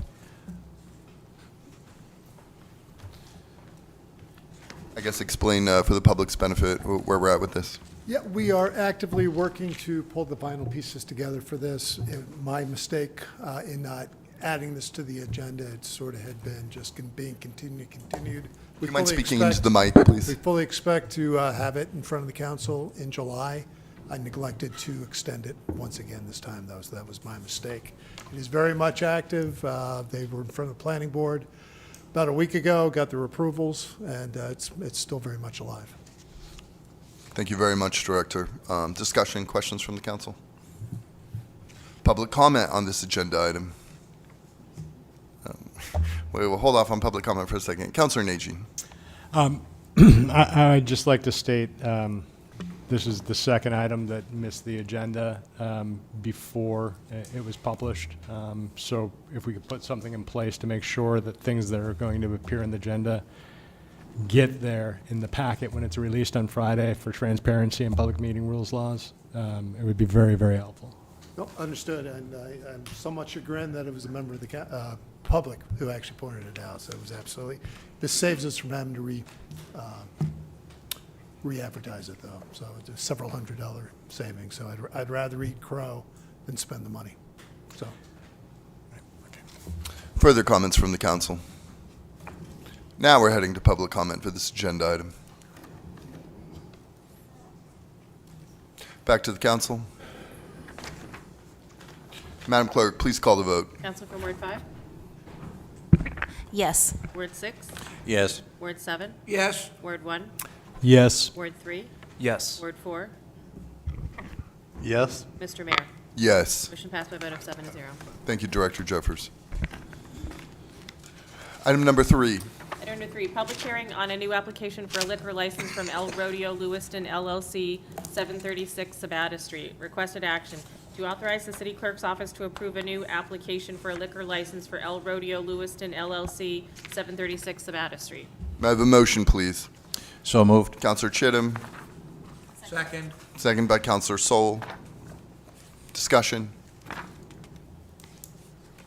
I'm excited about this restaurant, so. Public comment for this agenda item. Back to the council. Counselor Najin. I am also very excited to have El Rodeo in town, and I think it's going to be a nice addition to the Upper Sabata Street business corridor. So, yeah. Agreed. Madam Clerk, please call the vote. Counsel from Ward 5? Yes. Ward 6? Yes. Ward 7? Yes. Ward 1? Yes. Ward 3? Yes. Word 4? Absolutely, yes. And Mr. Mayor. Yes. Passed by a vote of 7-0. Thank you, Madam Clerk. Item number 4. Item number 4, public hearing on a renewal application for a special amusement permit for live entertainment for Obscura 108 Lisbon Street. Requested action to grant a special amusement permit for live entertainment for Obscura 108 Lisbon Street. I have a motion, So please. moved. Counselor Harriman, second by Counselor Sol. Discussion? Public comment? Back to the council. Counselor Najin. I'd just like to say that I'm glad to see Obscura thriving in our downtown to date. They're a great addition to our city, and their programming as far as their special events, as well as their food and their atmosphere, is fantastic. So, yeah. I think we have Nathan in the audience. Thank you so much for being here. Thank you. Further comments from the council? Madam Clerk, please call the vote. Council from Ward 5? Yes. Ward 6? Yes. Ward 7? Yes. Ward 1? Yes. Ward 2? I'm sorry, Ward 3? Yes. Ward 4? Yes. And Mr. Mayor. Yes. Motion passed by a vote of 7-0. Please tell Corey and Angie I said hi. Will do. Item number 5. Item number 5, update regarding the plans for the LA Balloon Festival. If you two can please introduce yourselves and then give us just such an update. Good evening, Mr. Mayor and Council. My name is Nate Libby. I'm Assistant Director of the Department of Economic and Community Development for the city. Hi, I'm Kathy McDonald. Mr. Mayor and Council, I've prepared a brief memo for your review, as well as a budget for the festival. If you'd like, I can briefly summarize the memo for your benefit, the benefit of the public. Kathy is here as one of our advisors and wears many hats, but among them, she leads the Liberty Fest in Lewiston, Auburn. She's been involved in organizing the Balloon Fest. So she is also available to help answer questions and fill in any information that I might have missed. So by way of background, in mid-May, the organizers of the Great Falls Balloon Festival informed city administration that they were not able to launch their 30th anniversary festival in Lewiston this year. As I'm sure you are aware, this is a significant event for Lewiston Auburn. News reports, as well as organizers of the festival, have told us that it attracts about 100,000 people to Lewiston every year. And collectively, they spend about $2.5 million in our local restaurants or shops, gas stations, hotels, and the like. So this is a significant event from an economic perspective as well, given the events of the last 6 months in this community. Losing such a powerful, iconic event that brings the community together was something that we considered in hearing that news from the organizers that they were not able to put on the festival this year. The organizers reported, and keep in mind they're a small nonprofit organization, a private organization. They have a board of directors. They're largely volunteers. Putting on a festival for 100,000 people is a significant lift, and they admitted, and we respect that that's a lot of work for folks that also have jobs and families and health issues and all the things. So via Deputy City Administrator O'Malley, we submitted a proposal to help those folks run their event. And in that proposal, we said we will help you with administration, with logistics, and with marketing. And at the end of the event, if we turn a profit, we'd return those proceeds back to the organizers. That proposal was declined, and so staff shifted to Plan B, which was assessing the feasibility of the city in partnership with Auburn and some folks who have organized these festivals in the past, if we could pull together an event that we felt we could pull off successfully, attract a large crowd, feel very proud about an event that we would put on, and so that's the direction we've selected and the path we're going down. The group of folks involved in organizing this effort include Kathy McDonald, the current Liberty Fest organizer, who's here at my left, Mel Hamlin, who's a former Balloon Fest organizer through 2019. Together, Kathy and Mel are our technical advisors. They are hard workers. They are putting in a ton of hours into helping us pull this thing together. When we ask how was this done in the past, they have the answers. When we say, well, we need 3 people to go get quotes from, they've usually got 2, sometimes 3 that we can work with. So they've been a terrific addition to the team, and we couldn't do this project without them. In addition to these folks who are volunteering, we also have Mark Kerr, former Lewiston mayor, who's agreed to serve as co-chair of the sponsorship committee, along with former Auburn Mayor Jason Levesque, who's co-chairing that sponsorship committee as well. From the various city departments, we have folks represented from administration, marketing and communications, economic and community development, planning and code, public works, PD, as well as City of Auburn event and marketing staff. On page 3 of the memo, I've included a budget for this event. I'm not going to go line by line. I'll just sort of summarize what we are looking at. This budget is larger than the Balloon Festival's organizers' budget of the past. There are a few reasons for that. Number one, we're layering in all of the city staff time into this project in an attempt to raise enough funds to cover city staff time that's going into this event to mitigate the impact on the taxpayer. That's very important to the staff and to the volunteers and to our co-chairs of the committee. On the expense side, several of our expenses are being costed out, so some of those are placeholder estimates, but in many cases we are asking for discounts and are securing discounts for some of these services. We've also added some new costs because we want this event to look and feel familiar to folks who've come to the Balloon Festival for many, many years. But we also want to incorporate new elements, new events, new attractions, because I think a lot of folks are excited that this is happening for the 30th year. We want to make it special. We want to make it memorable. We want folks to come back in the future, whoever organizes the festival. Our budget for donations is also higher than in the past, and a large part of that is because we are layering in those city costs. We've got a larger event budget, and for all the issues you all have been experiencing with the budget, costs have increased over the last several years, and so that's reflected here. I'll touch a couple of highlights on the budget. We're looking to raise at least $170,000 in private donations and sponsorships. We're looking to raise about $50,000 through vendor fees and sales of goods at the event for a total revenue of about $234,000.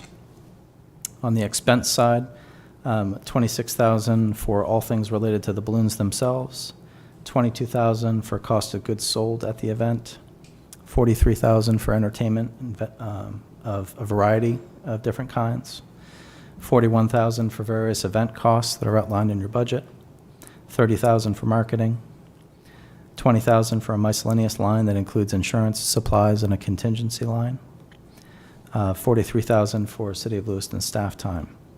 Total expense, best we can tell right now, about $225,000 to put on the event. If we hit our fundraising goal, we'll turn a very modest profit. I'll note at the bottom of this budget, we have our pledges as of June 12th, 2024 was at $22,000 roughly. We've raised a little bit more since then. We're up to $43,000 since this memo was published. So we're well on our way to hitting that $170,000 goal. As far as events, vendors, and marketing goes, the working group has pulled together some folks with a lot of technical expertise and experience here. And as I mentioned, we're incorporating some new features, acts, amusements, and amenities that will be announced in the coming weeks. Our hope is to announce musical acts, different attractions sort of over time through the summer to help build buzz and excitement around the event. And I think some of the announcements you'll see, you'll agree are very exciting. Information about the festival is hosted through a new website, and that website is laballoonfest.org. I'll say that again, laballoonfest.org. So this website hosts our sign-up portals if folks are interested in making a donation or sponsoring, if they're interested in taking a ride up on a balloon, if they're interested in volunteering or becoming a vendor. That website is the place to sign up for all of those things. I think it's also important to note that this festival historically has been a really significant fundraiser for a number of our nonprofit organizations that provide important services in Lewis and Auburn. Nonprofits sign up with a festival to host food booths. They sell food throughout the 3-day weekend. They retain a chunk of the revenue they earn, and they remit the balance to the Great Falls Balloon Fest organization. We've changed that up a little bit this year. Basically, we're charging a smaller flat fee for nonprofit vendors in an attempt to have them retain more of the money from the sales of the stuff they produce.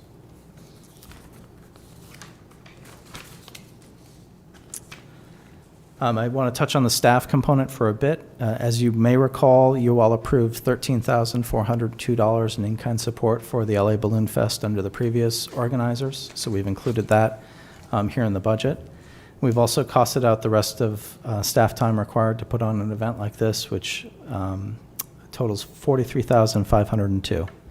What we're hoping to do is to raise private funds sufficient to cover that balance, the difference between what you already approved and what we expect we'll have to use for staff time to make this event happen. So in that way, based on actions you've already taken, we hope at the end of the day this is net neutral to the taxpayer, a privately financed event largely, one that will cover its costs, turn a small profit, and hopefully set up organizers next year in a good spot to run this event again. I'll just close by saying, you all know this, the Balloon Festival is an iconic event. Our branding as a city is plastered with scenes from this Balloon Festival. It's important, given the events of the last 6 months, that this event happens, that it goes well, that it's well received, and that folks want to come back next year. We want 100,000 people to come to this city. We want them to open their pocketbooks and their wallets and spend locally. We also want a chance for this community to come together and enjoy an event that many of us have really treasured over the years. Turn it over to Kathy to see if I've missed anything. I have met with all of the nonprofit food booths. Met with all the nonprofits that have run food booths. They're very excited. They're all coming back again this year, and we're probably adding a few more. They're really looking forward to it because this event was, most of them, it was their one fundraising event, and that sustained them for the year. So we're excited about that. We're excited about securing some new entertainment. We're excited about the community's involvement and response to everything that we're doing. And we've brought some new energy and excitement, and we thank you for your support, and we love what we're doing. So we're happy to try to answer any questions you may have. Councillor Chittum. Thank you. Director Libby. Assistant. Assistant Director Libby. Ms. McDonald, thank you very much, and for all the other people who have stood up. This is a heavy lift, particularly for people who, by and large, are inexperienced, and I'm referring only to some of the staff in an endeavor like this. It is supremely important that we continue the Balloon Festival, although Lewiston, Auburn, as opposed to Great Falls.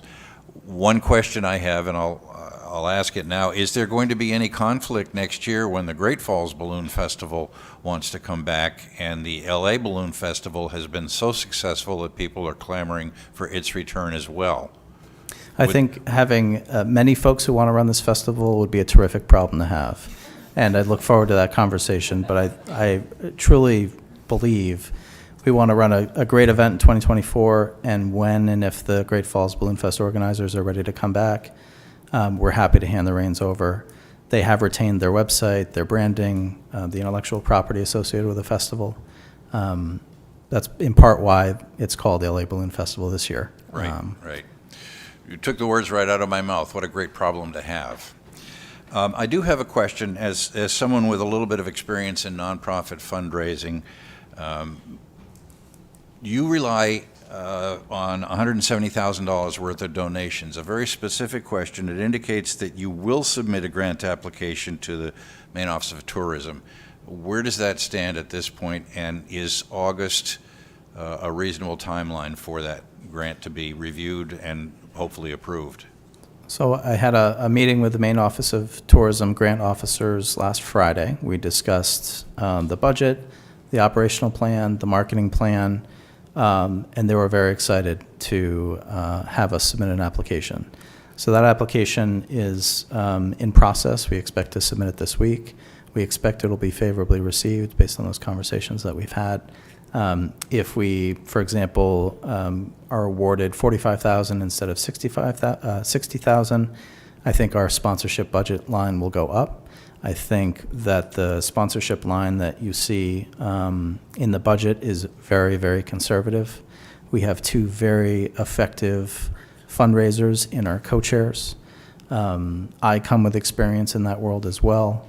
I think we have a really solid plan. We have folks that are working really hard. And in the initial conversations, we've had a lot of excitement to sponsor this event. Is $60,000 a cap for tourism grants? For this particular marketing grant that the Maine Office of Tourism offers, $60,000 is the cap.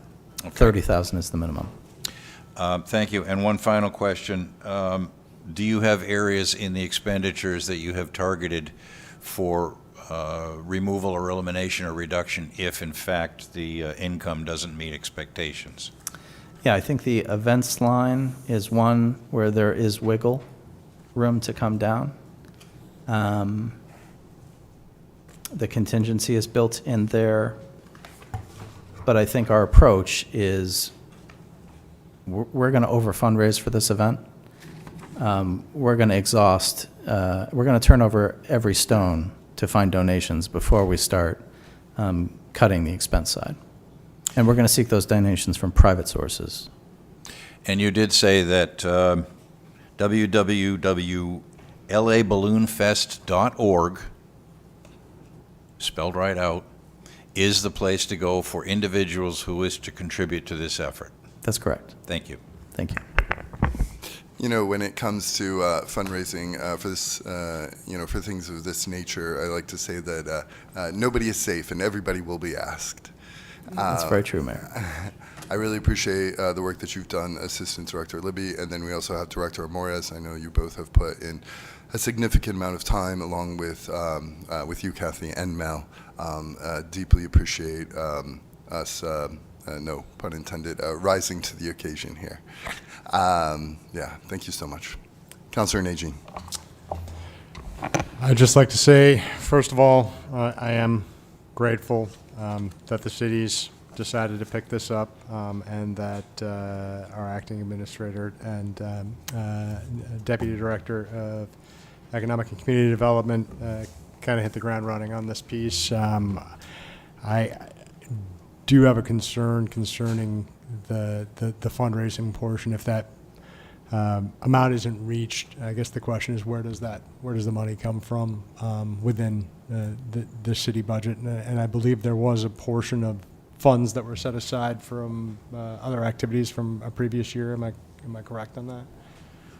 Yeah, there is funding in the marketing budget right now, but our goal is not to use that. Mm-hmm. And if we do have to front some of that money, that's all to be reimbursed from the fundraising that we've already seen already after about a week, if even that, we've already got over $40,000. And I think the choices of your co-chairs for fundraising, very, very good. Former Mayor Care got me already, so and strongly encourages the remainder of the council to to donate as well. I think it's a good thing for the community, considering all of the gloom and doom that we've been hearing with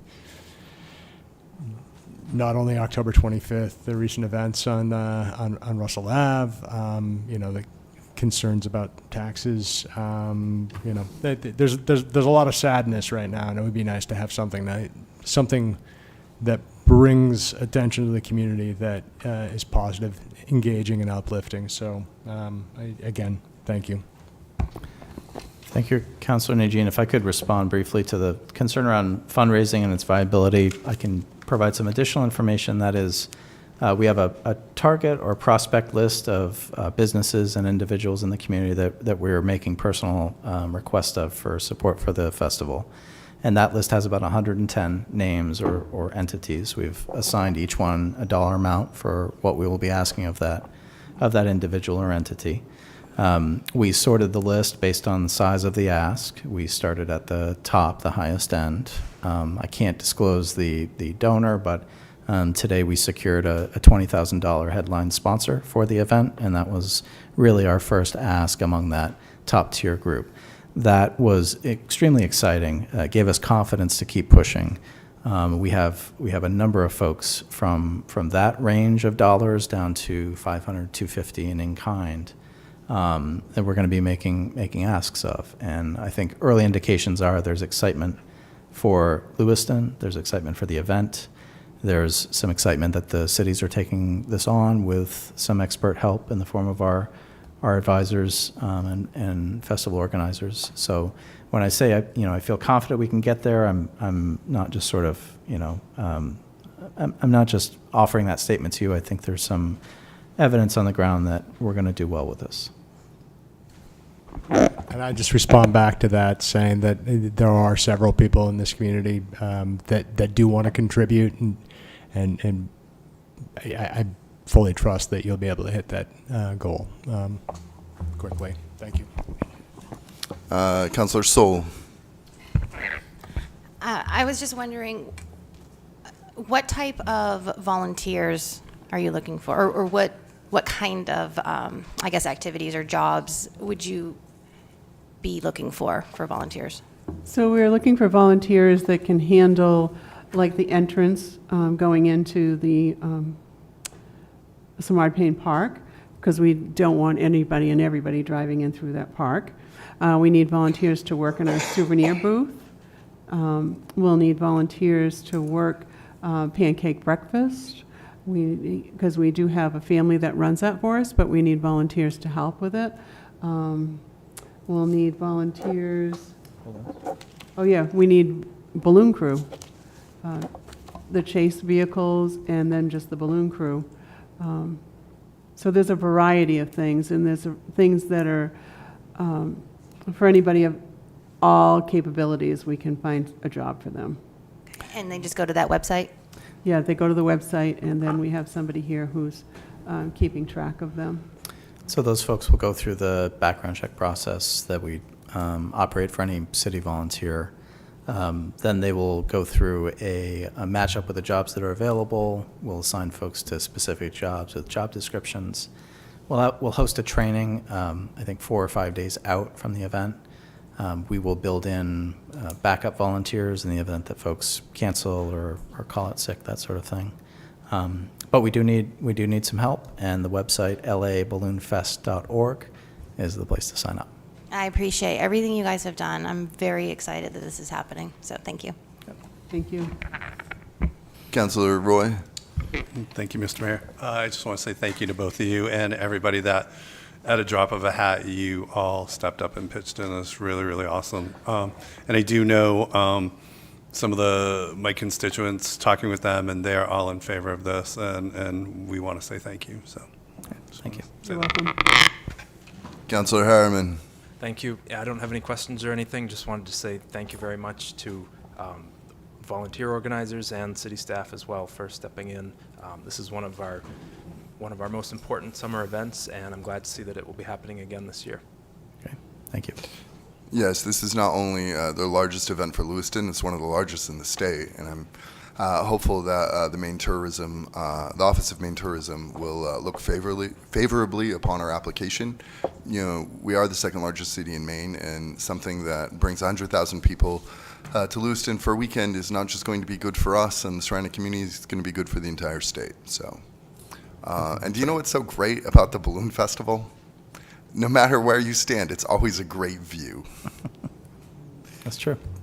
Councillor Nagy. I did have one technical type of question. I know that we have outreach, through the Lisbon Street Outreach, Civic Plus, pieces like that. I'm just wondering if there's any level of coordination with the businesses that are already here or interest in coordinating in any way. I just know that in some cases when we have events, if we're not careful, somebody will be trying to get to their shop on a Saturday and be like, what happened? I know that this is a large event, right? But I'm also thinking about the possibilities of folks that could also help to create more, basically take advantage of the fact that the event's going on. Yeah. So I can answer as far as for Liberty Festival. We contact all the surrounding businesses and let them know what's going on, and if there's anything that we can do to help them, if they have parking issues or anything like that, to let us know, and we try to control all of that prior to the event.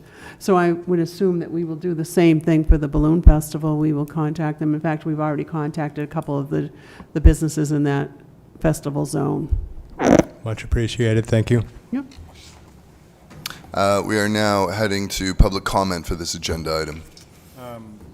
Councillor Nagy. It's actually a discussion item. The next agenda item, number 6, is the... No, I understand, but unless there's strong objection for the council, I would like to head to public comment for this agenda item. I object. I think that the comment can take place under agenda item number 6, which is relevant to this as well. This is a discussion item.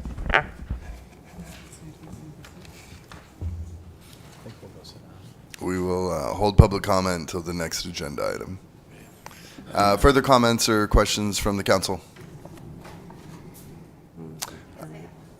Councilor Sol. I'm not sure if you just discussed this, parking.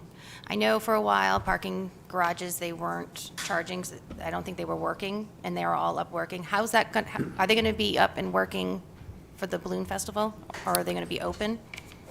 To my knowledge, the garage gate system is functioning as it The should. garage gates are functioning, and what has happened in the past and what we will do is there are different nonprofits that will take a donation and that will work the parking garages, and they clean up the trash, whatever, during the event. So I believe Kathy can probably tell us, but I think it was the basketball team. Maybe Kathy, you can say who has worked the parking garages in the past. I know it's, Lewiston High School has a couple of groups that work them. I can't tell you which ones they are. I think it was girls softball, and I'm not sure what the other one is. I think it's There'll be girls a fee? softball and basketball. There'll be a fee to park in the garages. The fee is retained by the nonprofit. The nonprofit remits a small portion back to the festival. Okay, thank you. That's all. Thank you both so much. Thank you. Tell Mel thank you. And thank you, Director Morris. Item number 6. Item number 6, public hearing for approval of an outdoor entertainment permit for the LA Balloon Festival. Requested action to conduct a public hearing on an application from the LA Balloon Festival Organizing Committee for outdoor musical concerts to be held at Samard Payne Memorial Park on August 16th through 18th as part of the LA Balloon Festival, and to authorize a permit for an outdoor entertainment event as required by the City Code of Ordinances, Chapter 10, Article 1, Section 10-3, to the organizing committee for the outdoor music concerts, contingent upon positive recommendations from the police department, fire department, code land use officer, and code health officer regarding compliance with all regulations and compliance with all city ordinances. May I have a motion, please? So moved. Councilor Najin, seconded by Councilor Gallant. Hello. Hi. Please kick us off. Mary Plummer, Gorham, Maine. I actually just wanted to... Oh, wait, sorry, is this, sorry, where are you from again? Gorham. Oh, we will take public comment in just a little bit. Oh. Okay, thank you, sorry. Thank you. Okay, questions or comments from the council, or anything you'd like to say? Administrator It's O'Malley? self-explanatory. I mean, you've already approved this for the Great Falls Balloon Festival. We're basically just swapping our name for Great Falls Balloon Festival. Public comment for this agenda item. Now we go. Thank you. My name is Mary Plummer. I'm here from Gorham, Maine. I am the owner of Maine Micro Artisans. I have not got to come up and say hello to these fine folks. We are handling the Makers Market for the Lewiston Auburn Balloon Festival. I just wanted to come and put my face out there. I'm a very busy person between Portland and Bangor. We have makers all over the state. We like to say that we are Porter to Presque Isle. We have about 250 makers strong. We have filled about a quarter of the spaces for the Makers Market already. We're really excited to be able to help sponsor that through those spaces. And we have an amazing marketing presence out there. This past Saturday, we pulled off the Bangor Waterfront Night Market for the very first time. We've worked with the towns of Naples, Poland, the city of Bangor most recently, but we're just really excited to come to Lewiston Auburn, and I did want to reassure everybody that Lewiston Auburn artisans who apply with us are given precedence first. We will work our way out across the state, but for those who are based right here in Lewiston Auburn, they will have a space with us before everyone else. That's it. Further public comment for this agenda item. Back to the council. Madam Clerk, please call the vote. Council from Ward 5? Yes. Ward 6? Yes. Ward 7? Yes. Ward 1? Yes. Ward 3? Yes. Ward 4? Yes. Mr. Mayor? Yes. Motion passed by a vote of 7-0.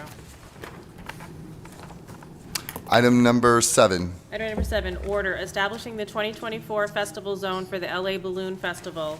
Requested action to approve the order establishing the 2024 festival zone for the LA Balloon Festival. And I will note that you had a replacement copy order on your table setting this evening, just outlining the description of the zone just a little bit differently. May I have a motion, please? So moved. Councilor Chittum. Second. Seconded by Councilor Najin. Discussion.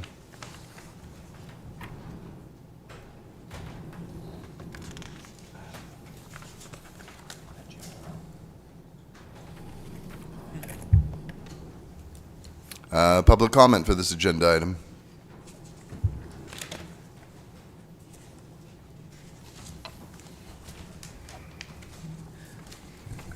Matthew Agron, Ward 4. 2 questions. One, can we, the public, see this new revised request? Because what we have to work on is what's in the agenda package you guys published on Friday. Also, why do you guys need to control Canal Street, Lisbon Street, Main Street above the canal as part of the festival zone? Thank you. Further public comment? Back to the council. Madam Clerk, was the packet updated? The agenda packet online was not updated. No, we received this late this afternoon. I see. Mr. Mayor, the map that has been submitted are the streets. There's just a different description that we had used prior, that there was some concern over that, so I've switched out the language that was submitted from Councilor Chittum to just better describe the area that's on the map. So if anyone sees the map, that area has not changed. It's just the description of the area.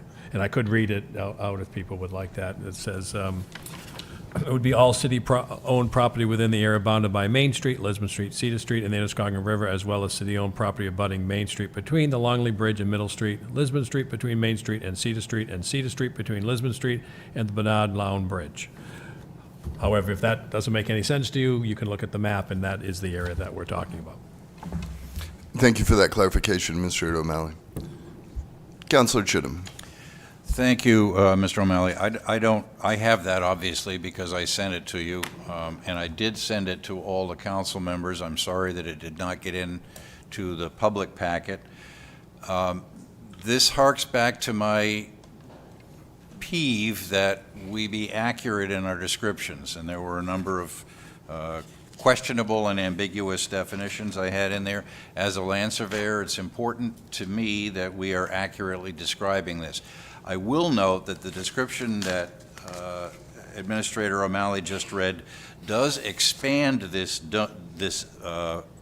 festival zone to include between Chestnut and Cedar Streets. So there's another section that's added to it. I will remind everyone also that this applies, to my understanding, only to city-owned property. We cannot proscribe activities on private property. That is correct, Councilor Chittum. So one of the things that I would like to do in the future is actually identify those pieces, those specific actions, specific properties. I could find no city-owned property abutting Main Street northwest of Lisbon to Middle Street. That would be the sidewalks and the roadway, Councilor Chittum. Okay, so that's what the definition of the festival zone is in our ordinance or our policy, is more of the sidewalks and the streets. So when we have a parade, some other vendor couldn't come in and start trying to sell, things to people watching the parade. Those are what those are for. So it's basically the city property, which includes the streets and the sidewalks. All right, but it also includes things like Veterans Park, which is city property. But actually, we cannot do anything in Veterans Park. There's already a policy on that. That's only can be done for the Liberty Fest. All right, but under this definition, it would be excluded anyway. It would be, but it's already excluded based on a pre-existing policy, All right, sir. all right. Well, I apologize for the last minute. Again, it's a peccadillo of mine, and I appreciate the forbearance of members of the council and the public. Councilor Roy. Thank you, Mr. Mayor. I don't have a map, a new one. That would have been in your original agenda packet. Is this it? All right. All right.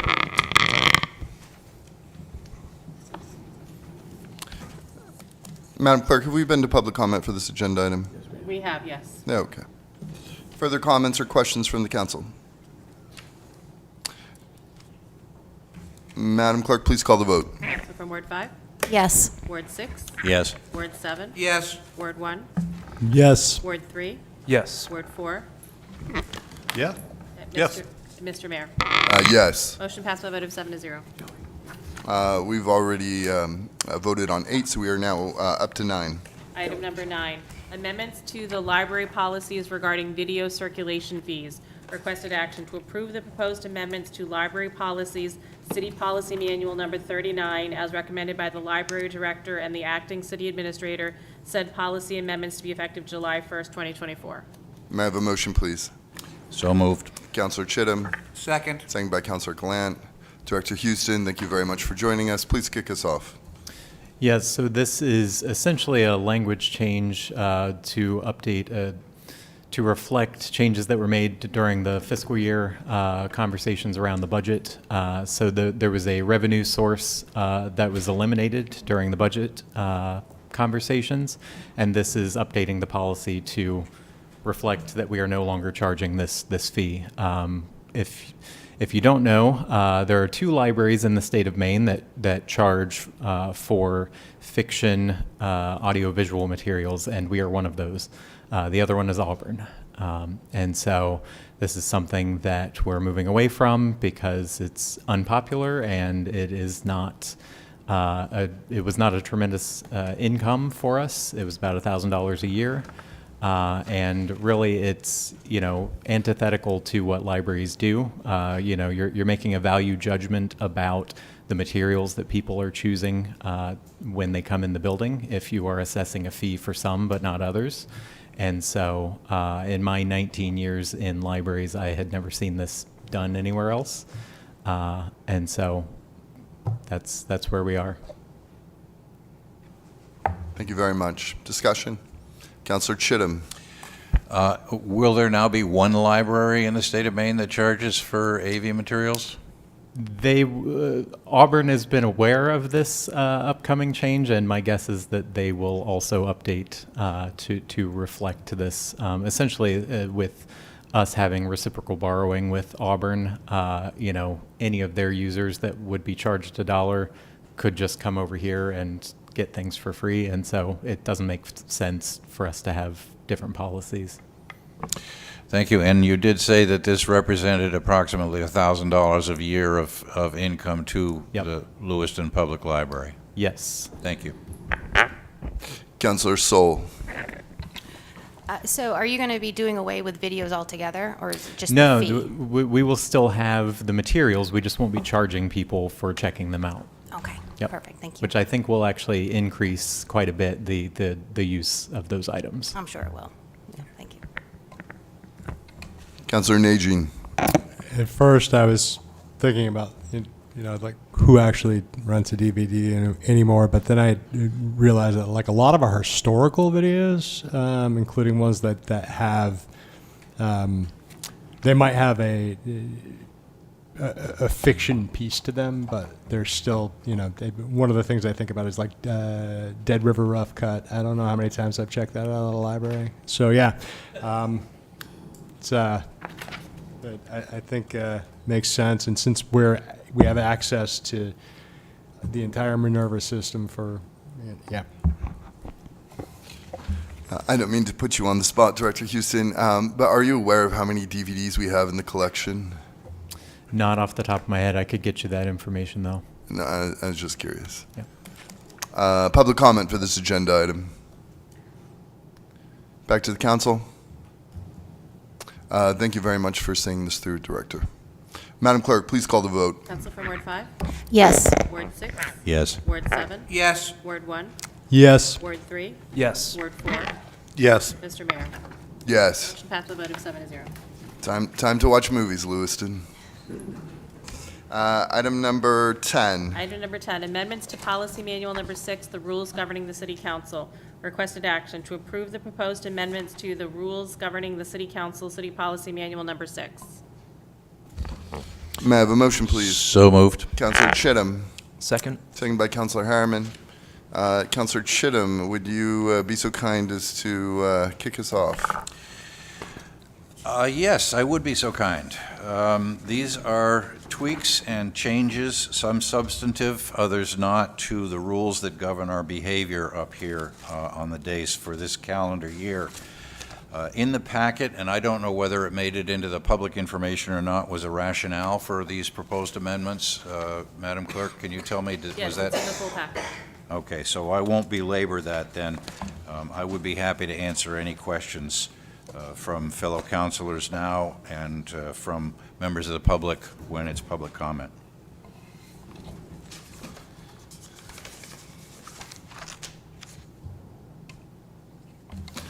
Councilor Chittum, excuse me, I have a question here. So you are proposing that public comment be list at the beginning. We stick to the 15 minutes, and if there is additional public comment past that, it would be moved to the end of the meeting. That's correct. We violated our own rules this afternoon or this evening when we extended public comment period. We are not allowed to do that according to the current structure of the rules, nor is there a provision to provide additional comment at the end of the meeting. Mr. Mayor, you unilaterally declared that we would extend the 15-minute comment period, which is clearly established in our rules as being definite. There is a shall. It's mandatory that 15 minutes be the cap. We the council, according to my reading of the rules, cannot even change that because of the wording of the provision that allows us to suspend the rules. This change would reinforce the 15-minute initial comment period and would provide an additional untimed comment period at the end of our regular meeting. When I say untimed, I mean that it's not limited to 15 minutes. It could go on all night if the public wishes to speak that way. The 3-minute per speaker would still apply in both the initial general public comment and the subsequent if the 15 minutes is overrun. Thank you for that explanation, Councilor. I guess my concern is that, this really creates, undue bureaucratic process for public comment. For instance, we could have, the idea is that you have, if there's 15 minutes and everyone speaks for roughly 3 minutes, we can see 5 people. So, but what if there's 6? And are they really going to wait 3 or 4 hours until we're at the end of the meeting? And I think the ability to provide some flexibility and latitude has really worked for quite a long time. And I'm just concerned that by making things so incredibly structured, and I'm for rules and structure, but I just I have a hard time seeing this fixing a problem that we think we have. Councilor Soul. Or did you have your hand up? I did. Please use the mic. I like the change for the beginning, the 15 minutes. I don't know how much I love the unlimited at the end of the meeting. That, I think, could go on forever, and not that we don't want to hear the public.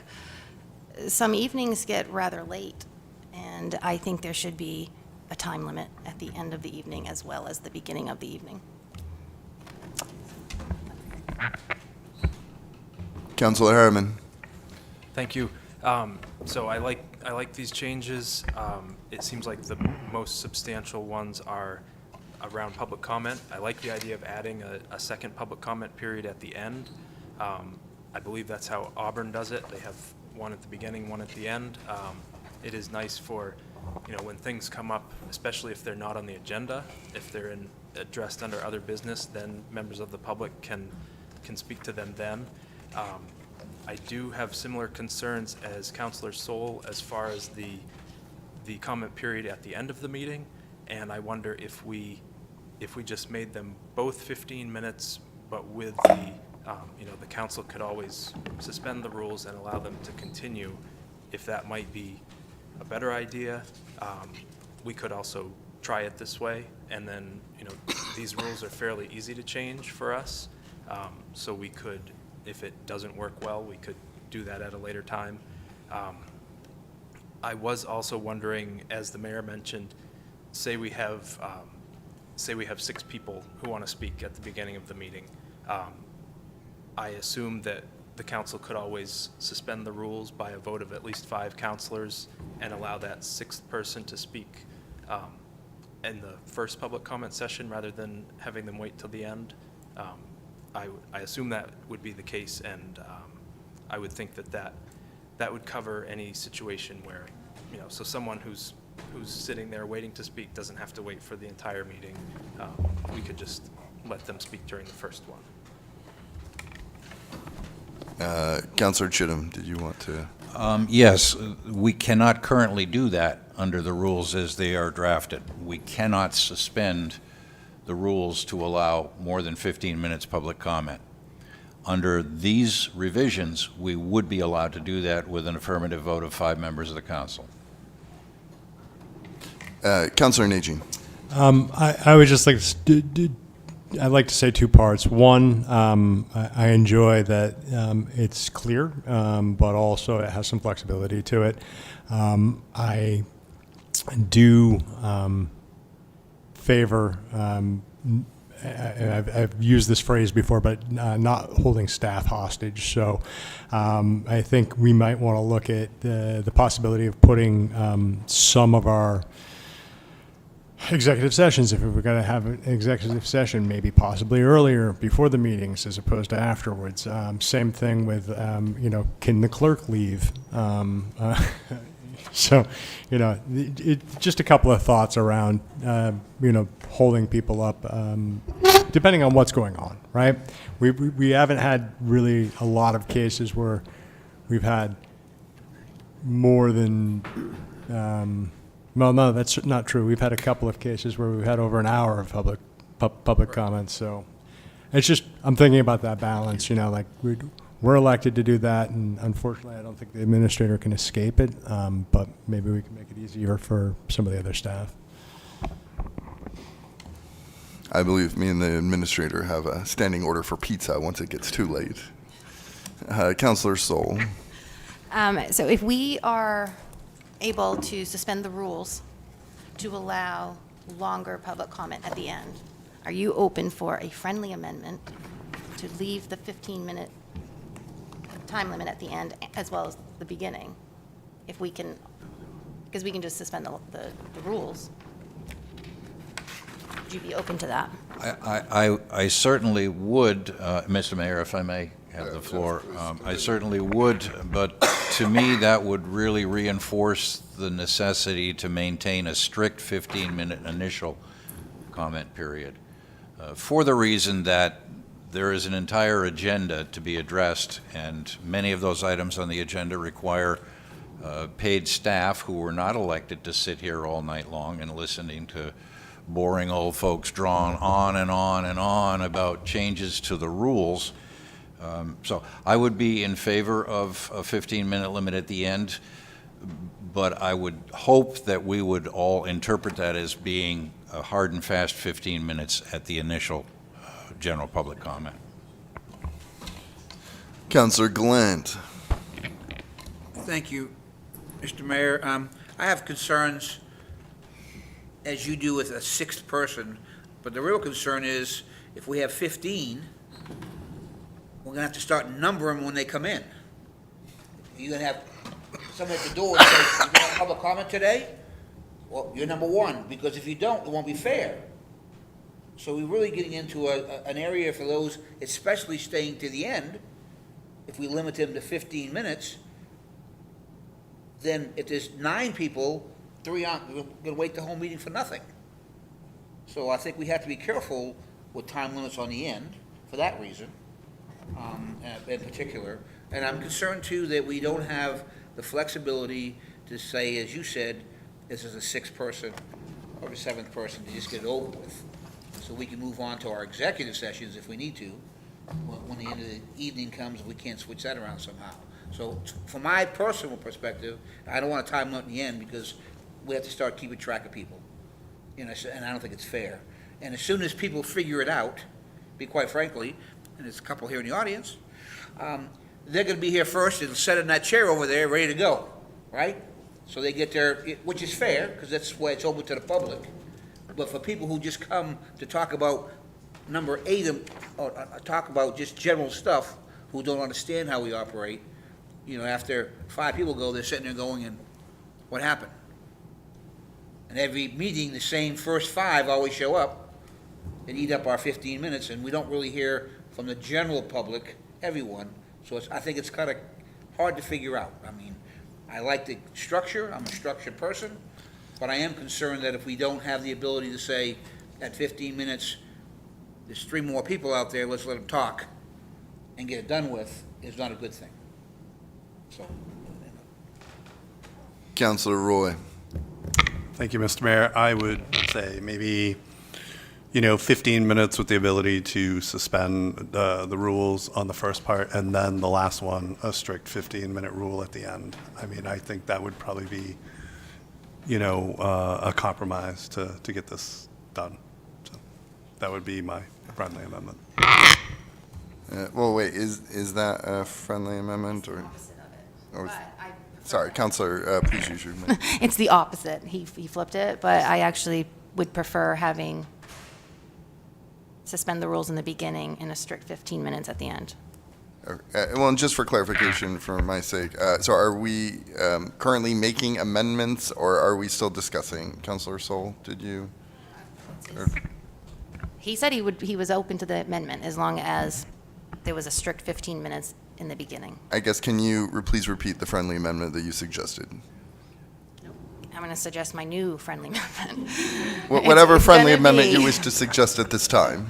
15 minutes with the option to suspend the rules in the beginning of the meeting, and 15-minute public comment with a strict 15 minutes at the end.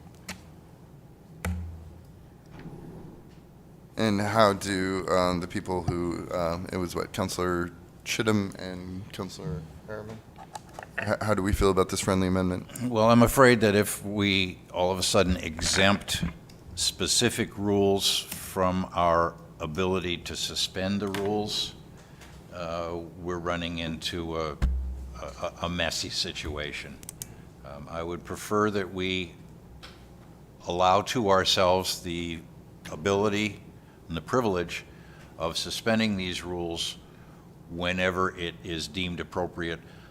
And I'm going to emphasize this now, by the council, not by the presiding officer, by the council.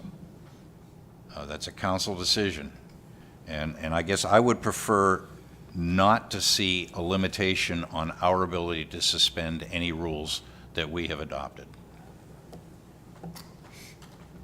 Councilor Najin.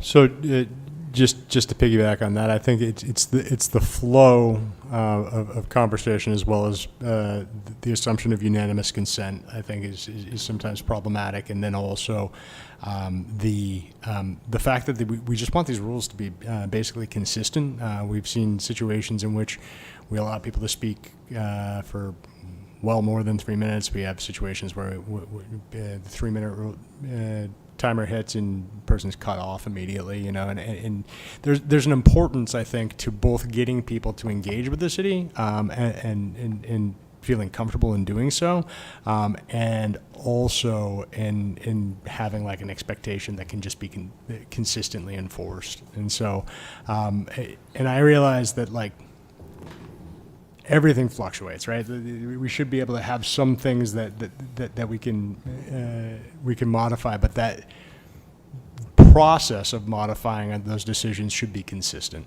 That's all. So I'm comfortable with 15-minute limit on both sides, with the ability to vote to waive them. Like, I'm fine with that as well. So. Thank you, Councilor Najin. I think this is a great opportunity to kind of enlighten the council on my thought process regarding public comment and how time limits are applied and so on and so forth. So, and why some people have been allowed to speak longer and et cetera. So, yes, I mean, if there's a line past the podium, we need to keep meetings moving, and so time limits need to be strictly enforced. There was one situation where I know members of the council had concern. We had a representative, I think he was an SBA employee, but talking about, I believe it was applications for flood damage relief. And so, and some of the members of the council were concerned that I let him speak longer than 3 minutes. Well, I mean, he's here as an employee of the federal government talking about things that our citizens really need to hear. And I think in that situation, I used my best judgment to allow him to finish what he was saying. just for the public's benefit and anyone who'd be watching, who would need to apply for those services and assistance. There have been other situations during agenda items where, for instance, there was, we consider property, agenda items regarding property in the city. And so the owners of the property have been allowed to speak possibly longer, so that way we can have a full understanding of where they stand on the issue and so on and so forth. And I think that, just kind of makes sense. And then there are times when perhaps there was nobody, when there was not a line, and somebody ran a minute or two over. I mean, I don't necessarily think that's entirely horrible. And, the kind of situation that we're heading in, yes, 1 second, Councilor Gallant, we will recognize you shortly.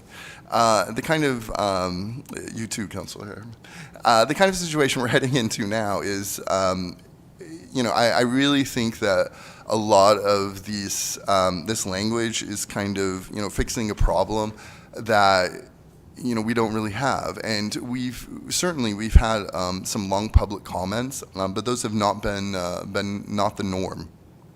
Public comment periods at the beginning of the meeting. And what I've been telling people is, yes, things have been exciting, but I hope to get back to boring meetings really quickly.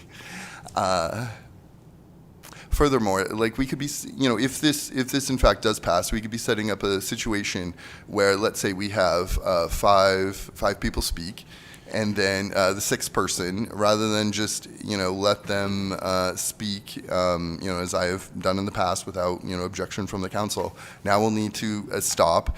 I believe we'll need, Madam Clerk, we would need to suspend the rules at that point and then take a vote to allow them to continue. If the rules as proposed are adopted, that's what it appears. Yes, Mr. Mayor.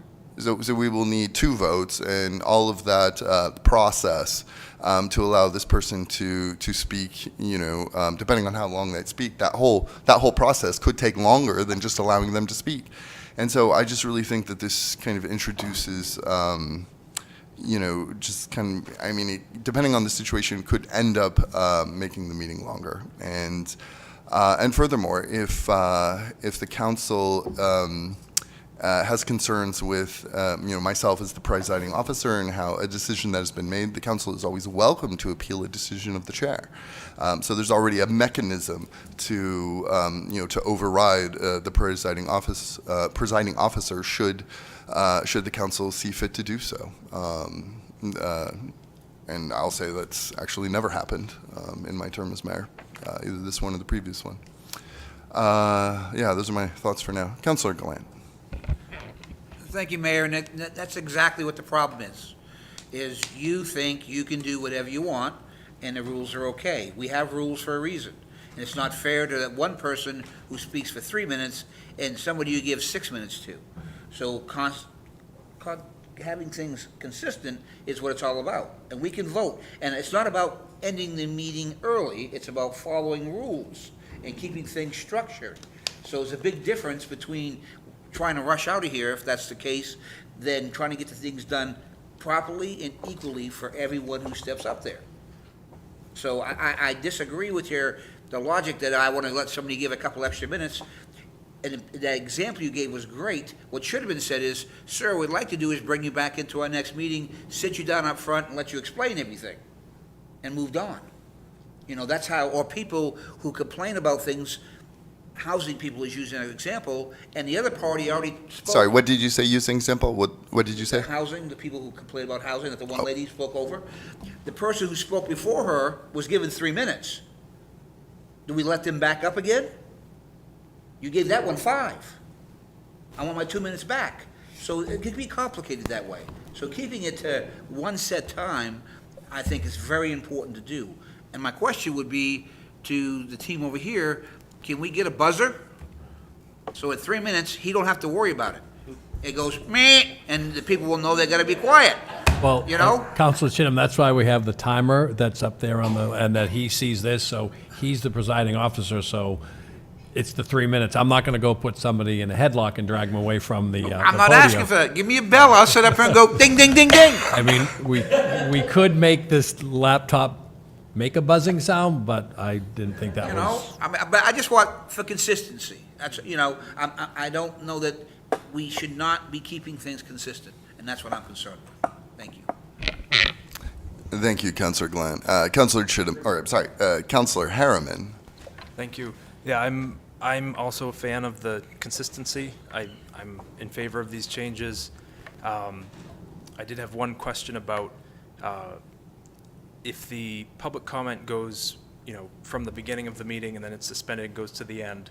I presume, and based on my reading of this, if someone speaks during the beginning portion, they don't get to speak again at the end. I just wanted to clarify that. And then also as far as, the suspension of the rules and everything, we did change that at the beginning of our term, so it was a supermajority, which aligns with Robert's rules. And I feel like that's a good balance as far as, if there are, say there are 20 people lined up to speak, and we have a bunch of executive sessions after or something.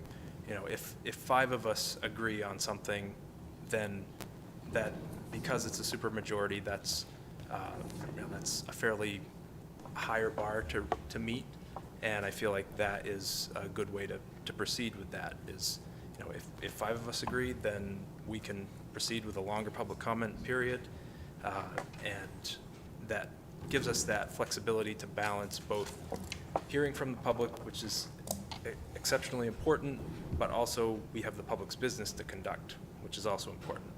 So I think that these changes are beneficial overall. Councillor Nagy. I think another part just comes back to decorum at the meetings and the ways to establish that. So basically, there has been tension at points depending on how the meeting has been conducted. And I want to avoid that. I don't feel like us sitting up here, bickering about somebody being allowed to speak for 4.5 minutes versus 3 minutes while it's happening, right? Like, this is a discussion about how we should be conducting ourselves. But I've seen several times where there's tension and frustrations. And I think just having a clear way to run this through that is dependable and predictable, it makes it easier for all of us, that's all. We are now heading to public comment for this agenda item. Matt Roy, Ward 3. Well, Mr. Mayor, I guess I'll start first off agreeing with the overall sentiment of Councillor Gaunt. And then point to your 3 examples. So the SBA guy from the federal government, could have called the administrator and scheduled an agenda item for that, or a workshop, because that's more in line with an agenda item, what he had to say. Your second example was comparing apples and oranges, talking about general public comment, and then somebody who has a germane interest in an actual agenda item. And then, of course, then you're missing, one example, and I guess the rules are, it is the job of the presiding officer to enforce the rules, and that enforcement is only as comfortably exercised as the presiding officer will actually enforce the rules. And then lastly, our rules are based solely and wholly in totality on Robert's Rules of Order, which allows you to suspend the rules on anything with a 3/5 majority vote. Thank you. Bring on the headlock, Brian. Matthew Agron, Ward 4. A lot of things to go over here because there was 9 pages of changes. Public comment. Great. Now you guys don't actually want to hear from us because you want to limit it to 10 people. Love to hear that. Makes me feel so great about all of you. Personally, I would have liked to see 21 minutes as a starting line and unlimited at the end. Workshops. I would much rather, if there's going to be public comment at workshops, it be announced the meeting before. and in the agenda item. Not, we can and shall act on it if someone comes in and says, hey, we'd like public comment. Because guess what? We can come in now, according to this, and ask for public comment at every workshop. And it shall be acted on, which means this, my reading of that would be it shall be done. It's great for an opening salvo from special interest groups, but not good for like people who weren't planning on showing up for that meeting. Robert's rules are to be held to. Great. I brought it up before on executive sessions. Robert's rules indicate that there are supposed to be minutes kept from your executive sessions. There's nothing in the state statute that says they aren't to be kept. And I've heard from some of you using that no decisions, directions, polls, or other words that have been used to wordplay the word meeting are done in those meetings. Well, I got one for you. When you guys voted on Heather Hunter's release and separation agreement, you had an executive session. You came in at the end of the meeting, Councilor Chittum made a motion. Not a word was spoken by any of you in this chamber on what you were even talking about, except for the word yes. I got a copy of it because I had to forward it from Brian. There's nothing in that we should not have been talking about that night that you voted on. So you did make a decision, did a poll, did something so you knew how people were going to vote. You guys are crossing the line on executive privilege and meetings, and you already had the illegal meeting that Councilor Jean admitted to. Budget hearings. I would love to have seen that there was going to be more places for public comment, but I guess where we can come in and shall ask you to act on, and you will give it, we'll be doing it at budget meetings too. I do have a question. Why does any of our mayors of the city of Lewiston? That's time, thank you. Further public comment? Back to the council. Mr. Agrin brought up something I forgot to ask. Councilor Chittum, what was the rationale for making changes to public comment at workshop?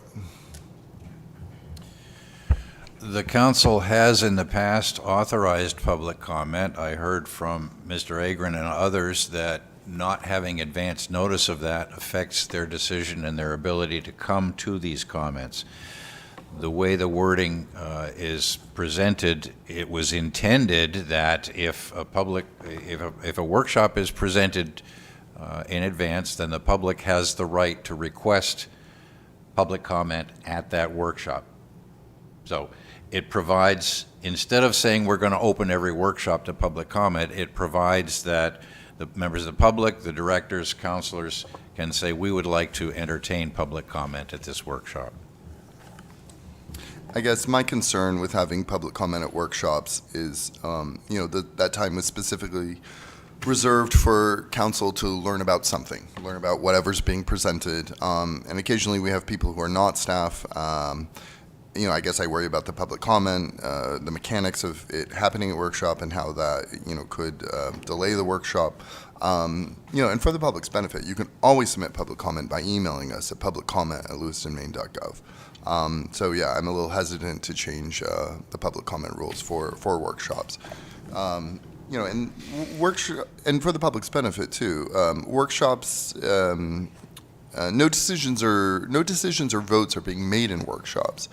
Occasionally direction to staff is provided, but it will always come up as an agenda item later on a meeting, which then there would be public comment on.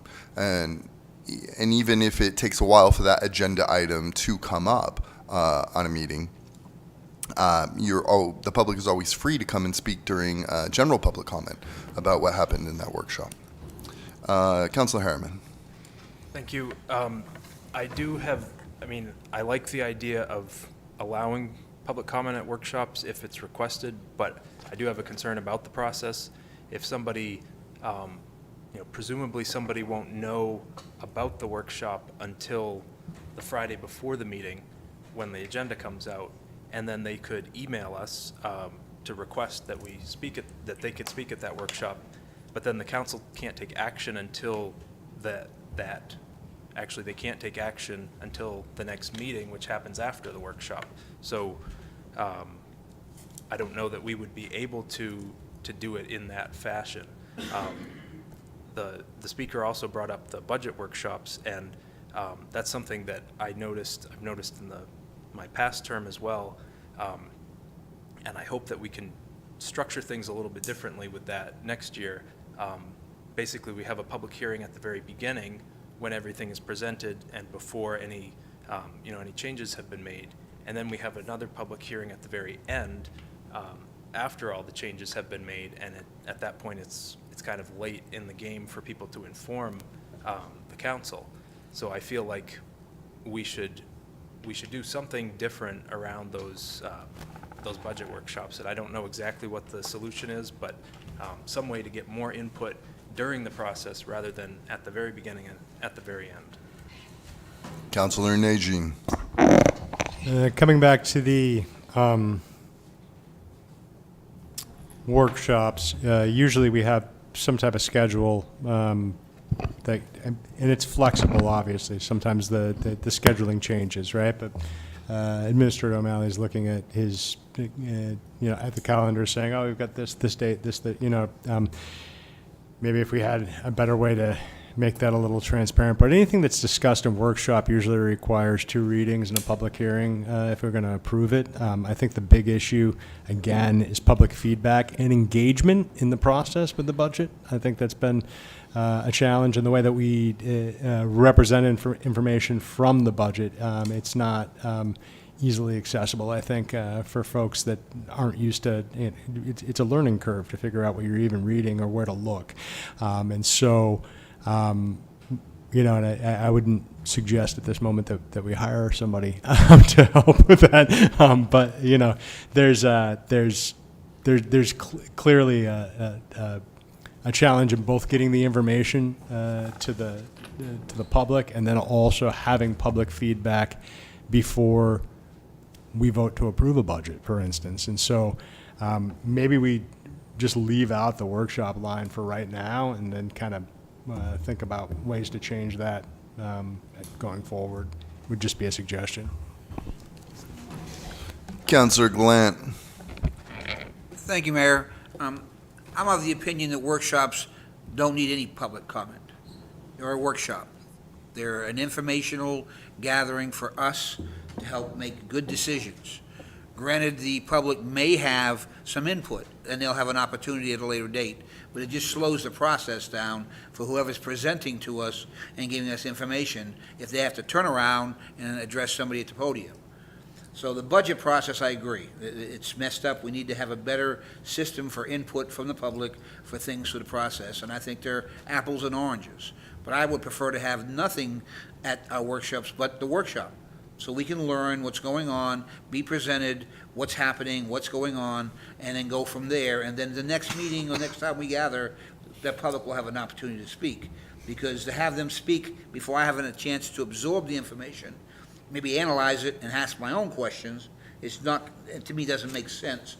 They're presenting to us for a reason, so we can learn something or gather enough information, make a decision down the line at some point. Councilor Chittum. Thank you, Mr. Mayor.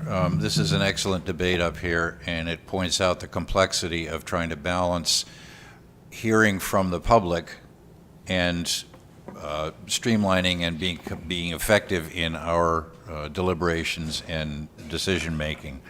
I don't claim to have answers to this, and I'm very heartened to hear that we are all taking this seriously. The goal in drafting this particular set of revisions was that we include as much as possible public input.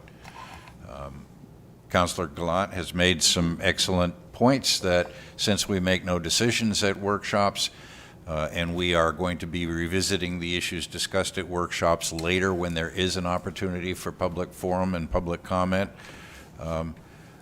that's a valid point.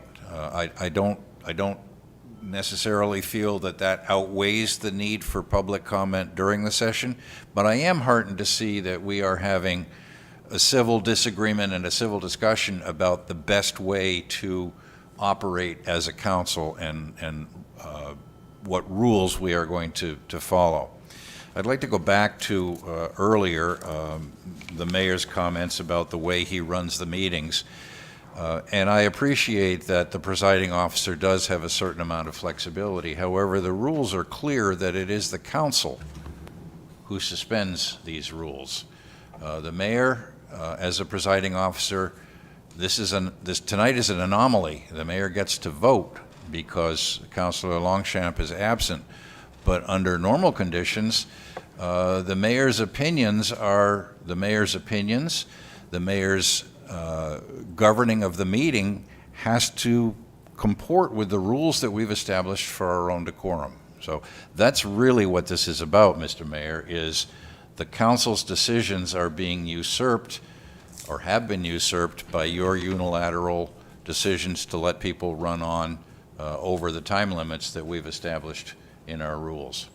So thank you for the debate. I don't know where we're going to end up on the issue of public comment during workshops, but as it stands right now, if these rules are adopted as presented, public comment would be allowed upon request at a workshop. That may not be the greatest thing in the world, but that's what it is in the rules as proposed. Councilor Sol. I don't know what the motion is called. I just know that there's one out there, but I'd like it to go to vote.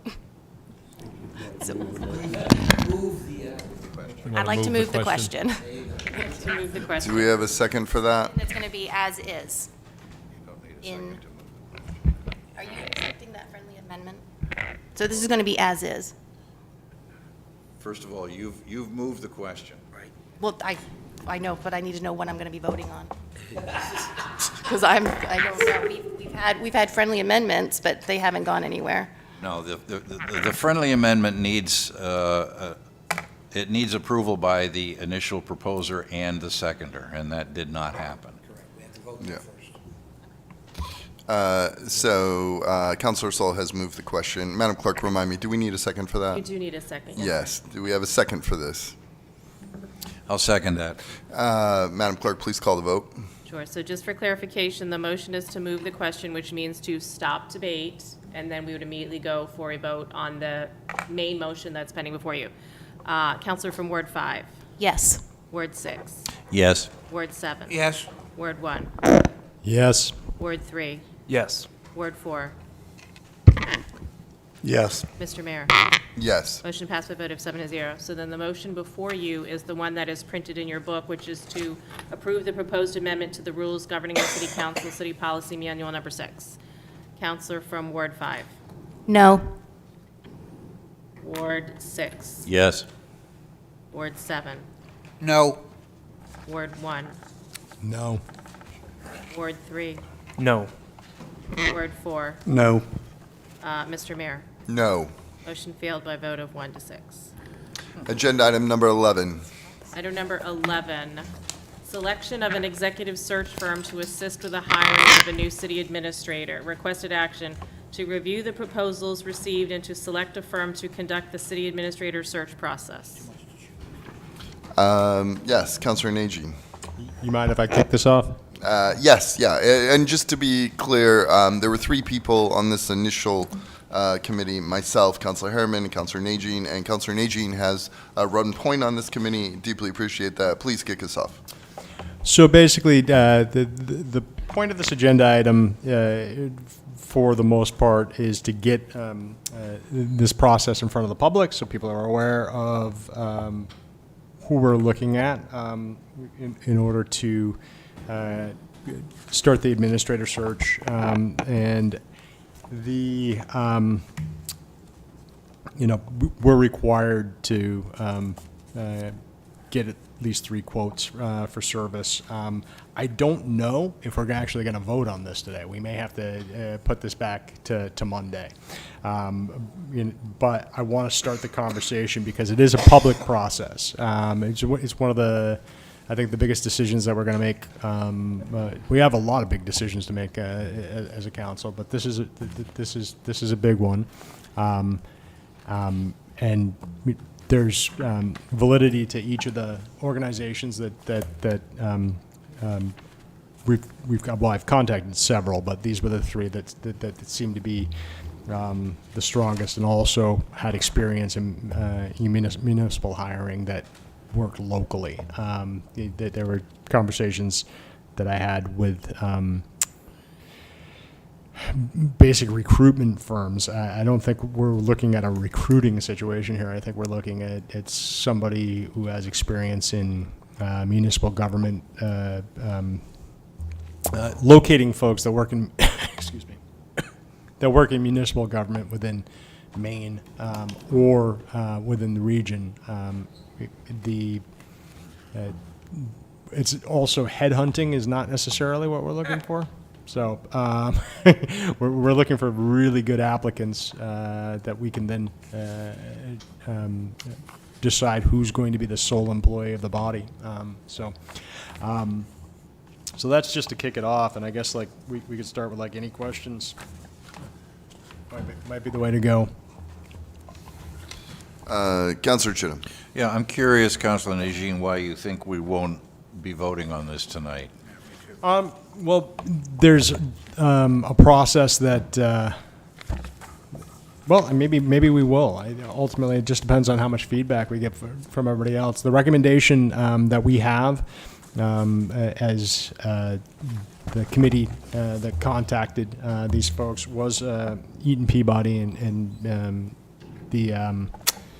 there's multiple reasons for it, but and cost should not be the only reason, but Don Garash is the cheapest. But he's also, his process is very similar to a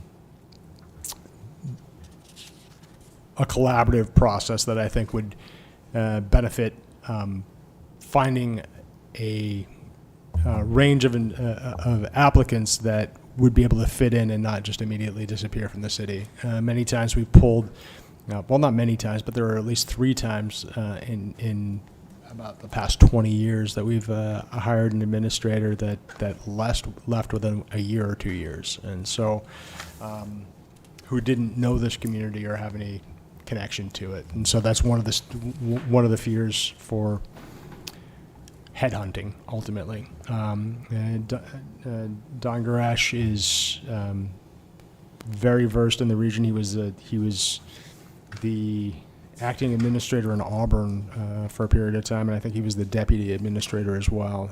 He's helped locate several administrators throughout the city.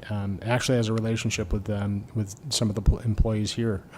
So he's just somebody I think who knows both the market and what we would possibly be looking for in a good applicant. Councillor, well, I just wanted to piggyback on that. For me, Don Garish, his proposal, yes, it is the cheapest, but I also think he would do the best job.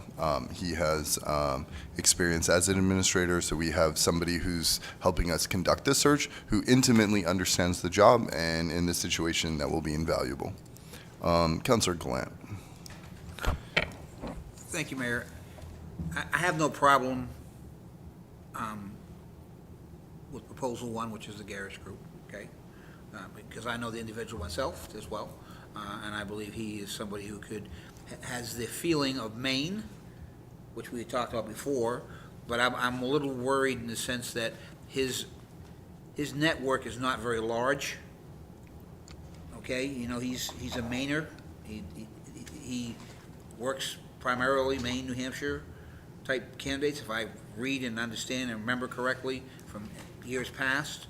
And I don't know that I want to keep my focus on somebody who's a homegrown individual, meaning Mainer, without having a chance with somebody who can't see something outside that realm. So that would be my only concern, you know, and not looking at pricing either. Is just, I hate to have all my eggs in one carton only Maine, and have somebody in New Hampshire, Massachusetts, that could be a good fit for us. Councillor Najin. And to speak to that point, so KMA and Municipal Resources both do more of a national search, and they do a lot of the marketing pieces. One of the reasons why Eaton Peabody would be less expensive, they don't do as many of the marketing pieces. So I think the question there is obviously we'd have to use some sort of city staff fill-in in order to get out in the different markets. But one of the things that stands out as well is that KMA and Municipal Resources both kind of create kind of almost like advertising packages for the city, where it's like, like, hey, come be our administrator. And I think we're not necessarily trying to sell the city. We're trying to find the right person to come here who would do the research to know what the city is. And so I agree. I want to have a larger reach than just what Don can do on his own, and we would have to supplement that in some fashion, I'm quite sure. Whether it's, Indeed, Monster, however, whatever platforms we advertise on, it's just one caters more towards a marketing platform and headhunting, and one is more about, although the process, I think, for both KMA and Eaton and Peabody are very similar as far as speaking to staff, getting feedback from directors, speaking to the counselors before going on the search, so it just seems to be more of a for both of these folks, more of a collaborative process in finding what the applicants that we would be interviewing. I think the challenge, again, is that the approach from both KMA and Municipal Resources is just kind of like there's a lot of marketing to it, and so that's one of my concerns that both raise the cost and also doesn't necessarily get us the administrator we need. And I understand your concerns, Councillor Gallant. The value of using a search firm is to help us to evaluate the candidates and think about things correctly. We do have the internet now, and there are, as Councillor Najin alluded to, there are a number of job sites. There's a number of niche job sites, I think, and we're the second largest city in Maine where it's going to get out that we're looking for an administrator. So I don't think we will have a dearth of applicants. I think we'll be okay. Councillor Chittum, did you? Yes. Yes, I would like to make a motion. We've been discussing this without motion. So I'd like to make a motion that we retain Eaton Peabody Consulting Group to, what's the wording, conduct the city administrator search process. I would second that. Yeah, we have a first and second, Madam Clerk. And at this point, we'll head to public comment. It's never stopped me before, right? Matt Roy, Ward 3.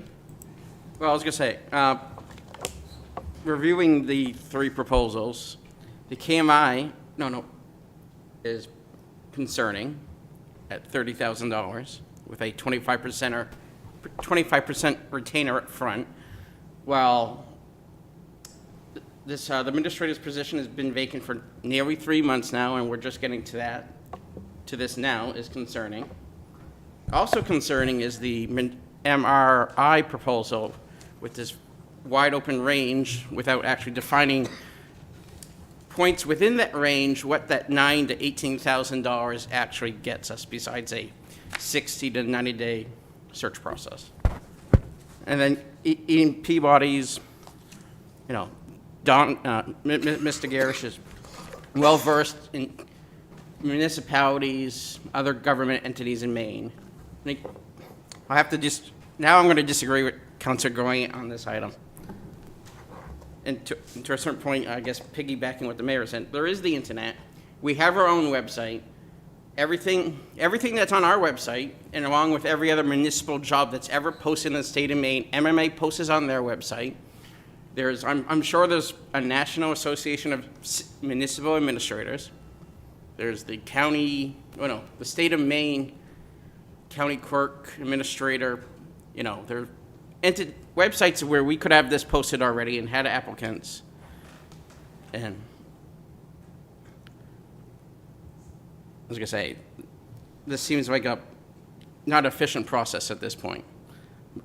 Because based on this time frame, any time frame that whoever we select, and based on when the position's been vacant, it's going to be half the year without a permanent in place city administrator. Thank you. Further public comment? Back to the council. Councilor Najin. Just to speak to one point, yeah, it might take a while to find an administrator, absolutely. But I do think that this isn't an efficient process because it's a public process, right? And there's a reason why it's not efficient, because it so, I hear the concerns. I think that I'm hoping Administrator O'Malley applies, but I'm thinking that he probably wants to go back to Deputy Administrator as quickly as possible. And so, so there's in the process, we just need to find the right applicants. And I think there's pieces there where, yeah, it doesn't move as quickly as we wish it would. Yeah, and I wanted to add to that, things like this always take more time and money than you anticipate, but I also wanted to reassure the residents of Lewiston, we're not in a crisis here. We have our deputy administrator who's doing a fabulous job, and I think we have the opportunity to do things right and find the right person. Councillor Chittum. Thank you. I'm wondering if any point when we start interviewing candidates, if there will be members of the public involved in the interviewing process. Has that been considered or discussed with any of these, and particularly with Don Garish? Councillor Najin. So Don Garish has public meetings to speak to the voters, the constituency, in order to get feedback from that process, and it is a public process as we go forward. I mean, like, for instance, Don Garish, I'm sure, would come here to do a workshop, for instance. But the challenge here is that the body has one employee, and that employee is the administrator. And so the body's elected, and I would be concerned. I'm not concerned about feedback, but I would be concerned about folks who are not holding elected positions making decisions about who our candidates are, or who our administrator would be. So that's just my thought process on that. Councillor Harriman. Thank you. I just wanted to add that my recommendation would be Eaton Peabody, and I know that's the motion we have on the table here, based mostly on their experience with municipal government in Maine. And I know we don't want to limit our search to just Maine and the Northeast, but I think that Mr. Garish's experience as an administrator and as helping several municipalities in Maine find an administrator, I feel like he probably has a good network of folks,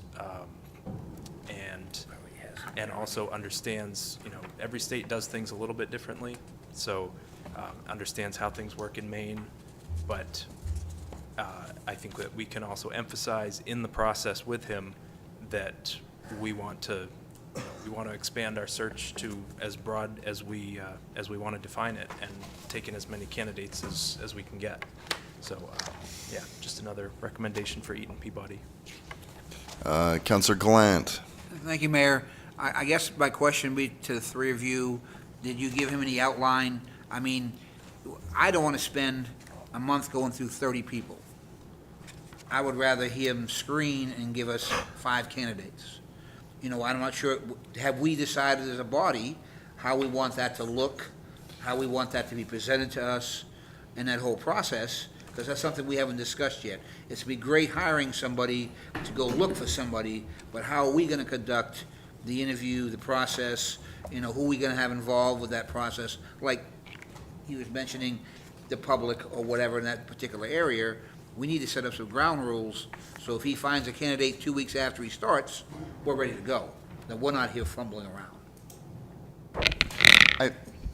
Councilor Najin, yes. And just to speak to that, in the packet, there is an outline concerning the process that he follows, and then also in the conversations that we've had, it basically came down to two parts. One, Mr. Guresh would not be comfortable working with the city if the body was not involved in reviewing the recommended candidates and then the hiring process. And then the second part would be that, and this is, I guess, like a colloquialism, but he was like, you'll know if you're in trouble 2.5 months in. So basically, he had a feeling that he had the sense that he could get a good representation of candidates that we could interview, but he did not expect to have more than 3 or 4 to put forward, and would be hoping to be in a position where 3 months after the process starts, we go through the pieces where we can really, figure out if any of these candidates are going to work. I mean, they're all going to work, but you know what I mean? Like, be good fits for the city and also be ones that the council supports. Yeah, and I just, I told the administrator at the beginning, this is going to be quite a process. I don't think, find a candidate in 2 weeks and then be like ready to go. That's not realistic under any circumstance. I don't want to shortcut the process. I've been involved in many executive searches for organizations, as part of the boards I've sat on, and, there's a process and you need to step through it. And this kind of not guarantee, there can be no guarantee, right? Fortune 500 companies spend a ton of money to find an executive, a CEO that leaves after 6 months. And so, but the more that we can have a solid process, it kind of ensures predictability. And then everything that we're talking about now can be discussed with Eaton Peabody if we select them, during the workshop, and talk with Don about the kind of things that we're looking for, getting his feedback, etc. Yes, Councilor Glenn. And I agree, Mayor, but I have done this numerous times myself. But if we're not prepared with questions and a direction we're going to go in, I don't want to wait and do it August 19th. He's saying he could possibly have us interviewees by August 26th. So I think as a body, we need to meet or have some kind of some session where we agree that where we want to go as a team, because we're making this decision, correct? And what kind of things we want to do to present forward. That's my concern. It's not his timeline, but I'm worried he's going to show up with someone and we haven't sat down and done due diligence to be prepared to talk to these individuals, so we look foolish. And they go, oh, I want to work for that group. That's what I'm talking about. No, and I think we're saying the same thing. I think once we select a search firm, there will be a discussion among all of us, and yeah, absolutely. Councilor Najin.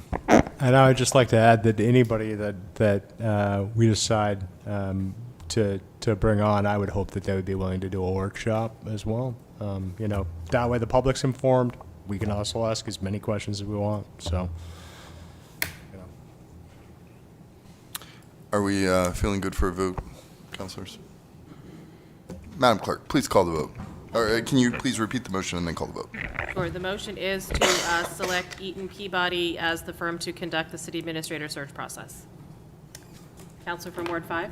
Yes. Ward 6? Yes. Ward 7? Yes. Ward 1? Yes. Ward 3? Yes. Ward 4? Yes. Mr. Mayor? Yes. Motion passed by a vote of 7-0. Excellent. Thank you. And thank you, Josh, for all the work you did. Councilor Najin, thank you for all the work you did. We are now up to reports and updates. And Councilor Glant. Thank you, Mayor. Senior Advisory Committee met. We now have the results from the survey. Unfortunately, my whole team disappears this month, and I'm hoping that you all are getting applications, and as soon as you can give me a body, a recommendation, so we can get this thing back. We're not going to meet in July. We're going to meet in August, so it gives you a little time if you get more than one applications.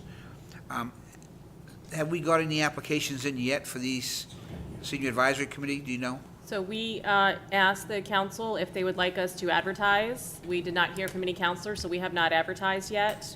You can let me know now if you'd like us to advertise. Every counselor needs to appoint one person from their ward who is age 55 or older.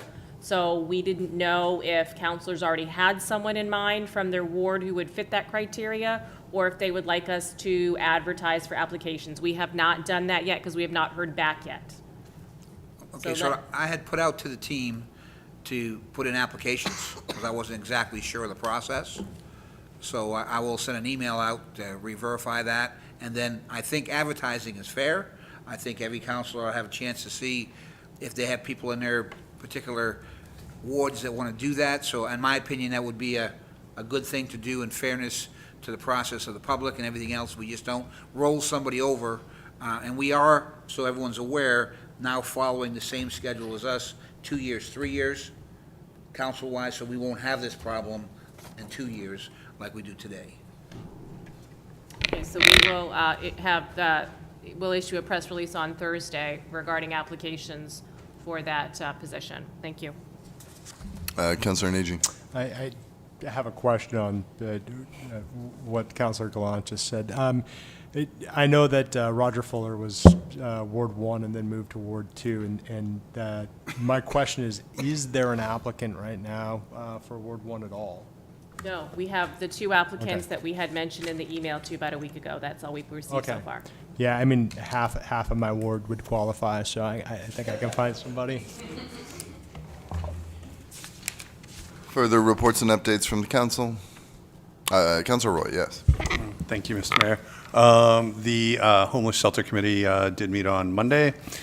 We had a great meeting. I think it went very well. We are scheduled to meet every Monday at noontime at City Hall. So looking forward to really deep diving, and the agenda is full for this Monday, and we're going to do some good work. So hopefully we'll have more reports soon. Councilor Harriman. Thank you. I know a press release went out, but I just wanted to mention that Lewiston is going to have a couple cooling centers in the next couple of days. So tomorrow and Thursday from 10 to 4, there will be one operating at 45 Park Street, which is the former Argo call center. Also, Seniors Plus is going to be open Thursday from 11 to 4. They're on Falcon Drive, which is off Mollison Way. The library is also open on Thursday, but they're not open tomorrow because of the holiday. And that segues into my next announcement. So there's an event tomorrow for Juneteenth that Maine Inside Out is coordinating. It starts at 1 o'clock at the Public Theater on Maple Street. And then there will be a parade at 2:30 from the Public Theater to Kennedy Park. And there will be more events happening at Kennedy Park. Councilor Nagy. So this is just to speak to a process piece. I had a conversation today with our Parks and Open Spaces director. He's not. I don't know if he's director level. Al Patnode and Megan Bates concerning the conditions of some of our parks, and I'm not sure if everybody's familiar with Jude's Place, but. One piece I would like to bring forward, we were looking at the hours of operation at certain parks. At some point, we may want to think about some type of facility in order to secure that park, because right now it's absolutely destroyed. When I say absolutely destroyed, it's covered with graffiti. People have broken things there. But we're moving forward with a Sunnyside neighborhood advisory group, I guess you're going to call it, for the $70,000 community development block grant funding piece that was set aside to get feedback from people who use that park, and then also people who want to use that park on what they want to see in that space, and ways to manage it. So there will be possibly, maybe we could do an email out to, or not an email, but like some type of advertising out to the public concerning being involved with the Sunnyside Park like work group. Is that possible? Yes, that we can get them together with you. Director Gagnon will be back, I think, next week. Okay, perfect. Thank you so much. Further, Councilor Glant, did you have something? Almost. All right, are we good with reports and updates? And now we are up to new business. Councilor Glant. Thank you, Mayor. Do we have a workshop set up for our August meeting at 6 o'clock? Check real quick.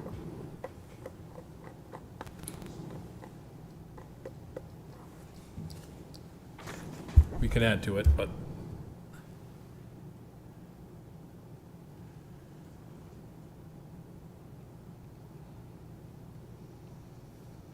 What did you have in mind, Councilor? I would like to bring in our local legislators, as we did before. We have a lot of comments about non-funded, non-material things in Augusta and why we don't get things and other people do. I'd like for the council to put questions together as before so that they can be prepared. But I think we need to bring them in here because that's all we heard about is mandate, non-mandate. And some people in the legislation is blaming federal government, some federal government's blaming them. I just think it'd be fair that we get them in front of us so the public would have a clear understanding what's going on, especially with all the budget issues and things we're having. the Councilor Gillette, we do not have anything scheduled for the workshop, so we can invite them, and I'll see if they'll show up. We can't request them, don't they work for us? Well, They're on vacation? I hate to say it that way, but, you know. I understand that. I mean, I'll send out the request and see, and I'll let you folks You know know, if they're gonna. I just think that, we need to get them in front of us so we get some answers. Thank you. I think what the administrator is alluding to is that we can ask nicely. I don't think we can compel them to be here. Councilor Nagy. Councilor Galan, I'm wondering if, could we consider inviting the school committee into that conversation as well? I'd prefer to get our answers first. I wouldn't mind a joint thing later, but to be quite frankly, I don't want to cloud it with 50 questions and they get through 6. Understood. I mean, I think we should gather up questions and prioritize them so we can get some answers that we know the public right now is concerned with.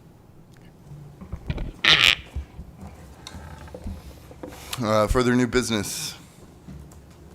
Madam Clerk, I believe we're heading to executive session. Yes. Item number 14, executive session to discuss real estate negotiations of which the premature disclosure of the information would prejudice the competitive bargaining position of the city. Requested action to enter into an executive session pursuant to Maine Revised Statutes annotated Title I, Section 4056C to discuss real estate negotiations of which the premature disclosure of the information would prejudice the competitive bargaining position of the city. May I have a motion, please?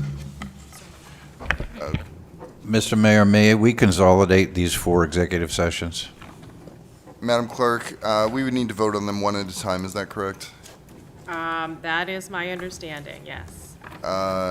If the council wishes to vote on them one at a time, then we can certainly do that. Could we ask the council? It does. That was my next question. Do we want to vote on all of them now, councilors? Madam Clerk, let's vote on them one by one. Sure. So the motion is before you for agenda item 14. May I have a motion? So moved. Moved. Councilor Nagy, second by Councilor Glant. Madam Clerk, please call the vote. Councilor from Ward 5? Yes. Ward 6? I thought that we had just decided to vote on all of these at once. Did you read all 4? Madam Clerk said we need to vote on them separately. Madam Clerk also said that it was a council decision. Madam Clerk, what? What is your feedback given all of this? Sure. So my understanding is that each executive session needs to be voted on separately because a counselor may decide to vote no on any one of those executive sessions. As you recall at the last meeting, 2 counselors actually voted no in going into 2 executive sessions. But it's up to the council how they'd like to proceed. So if you'd like to do it as a group for agenda items 14 through 17, is that the wish of the council to do 14 through 17 together as a block? Councilors, what would you like to do this evening? 14 through 17. 14 through 17. I think we're figuring it out. Madam So, Clerk, if you could. Motion would be to go into executive session for agenda items 14 through 17, and it would be motion by Councilor Najin still and Councilor Gallant second. Councilor from Ward 5. Councilor Najin and Councilor Glenn, are you still comfortable with that? Okay. Sure. Madam from Ward Clerk, 5. please call the vote. Councilor from Ward 5? Yes. Ward 6? Yes. Ward 7? Yes. Ward 1? Yes. Ward 3? Yes. Ward 4? Yes. And Ward 5, Mr. Mayor. Yes. Motion passes a vote of 7-0. We are heading to executive session. We will not be coming back. Have a great evening, Lewiston. And thank you, Madam Clerk.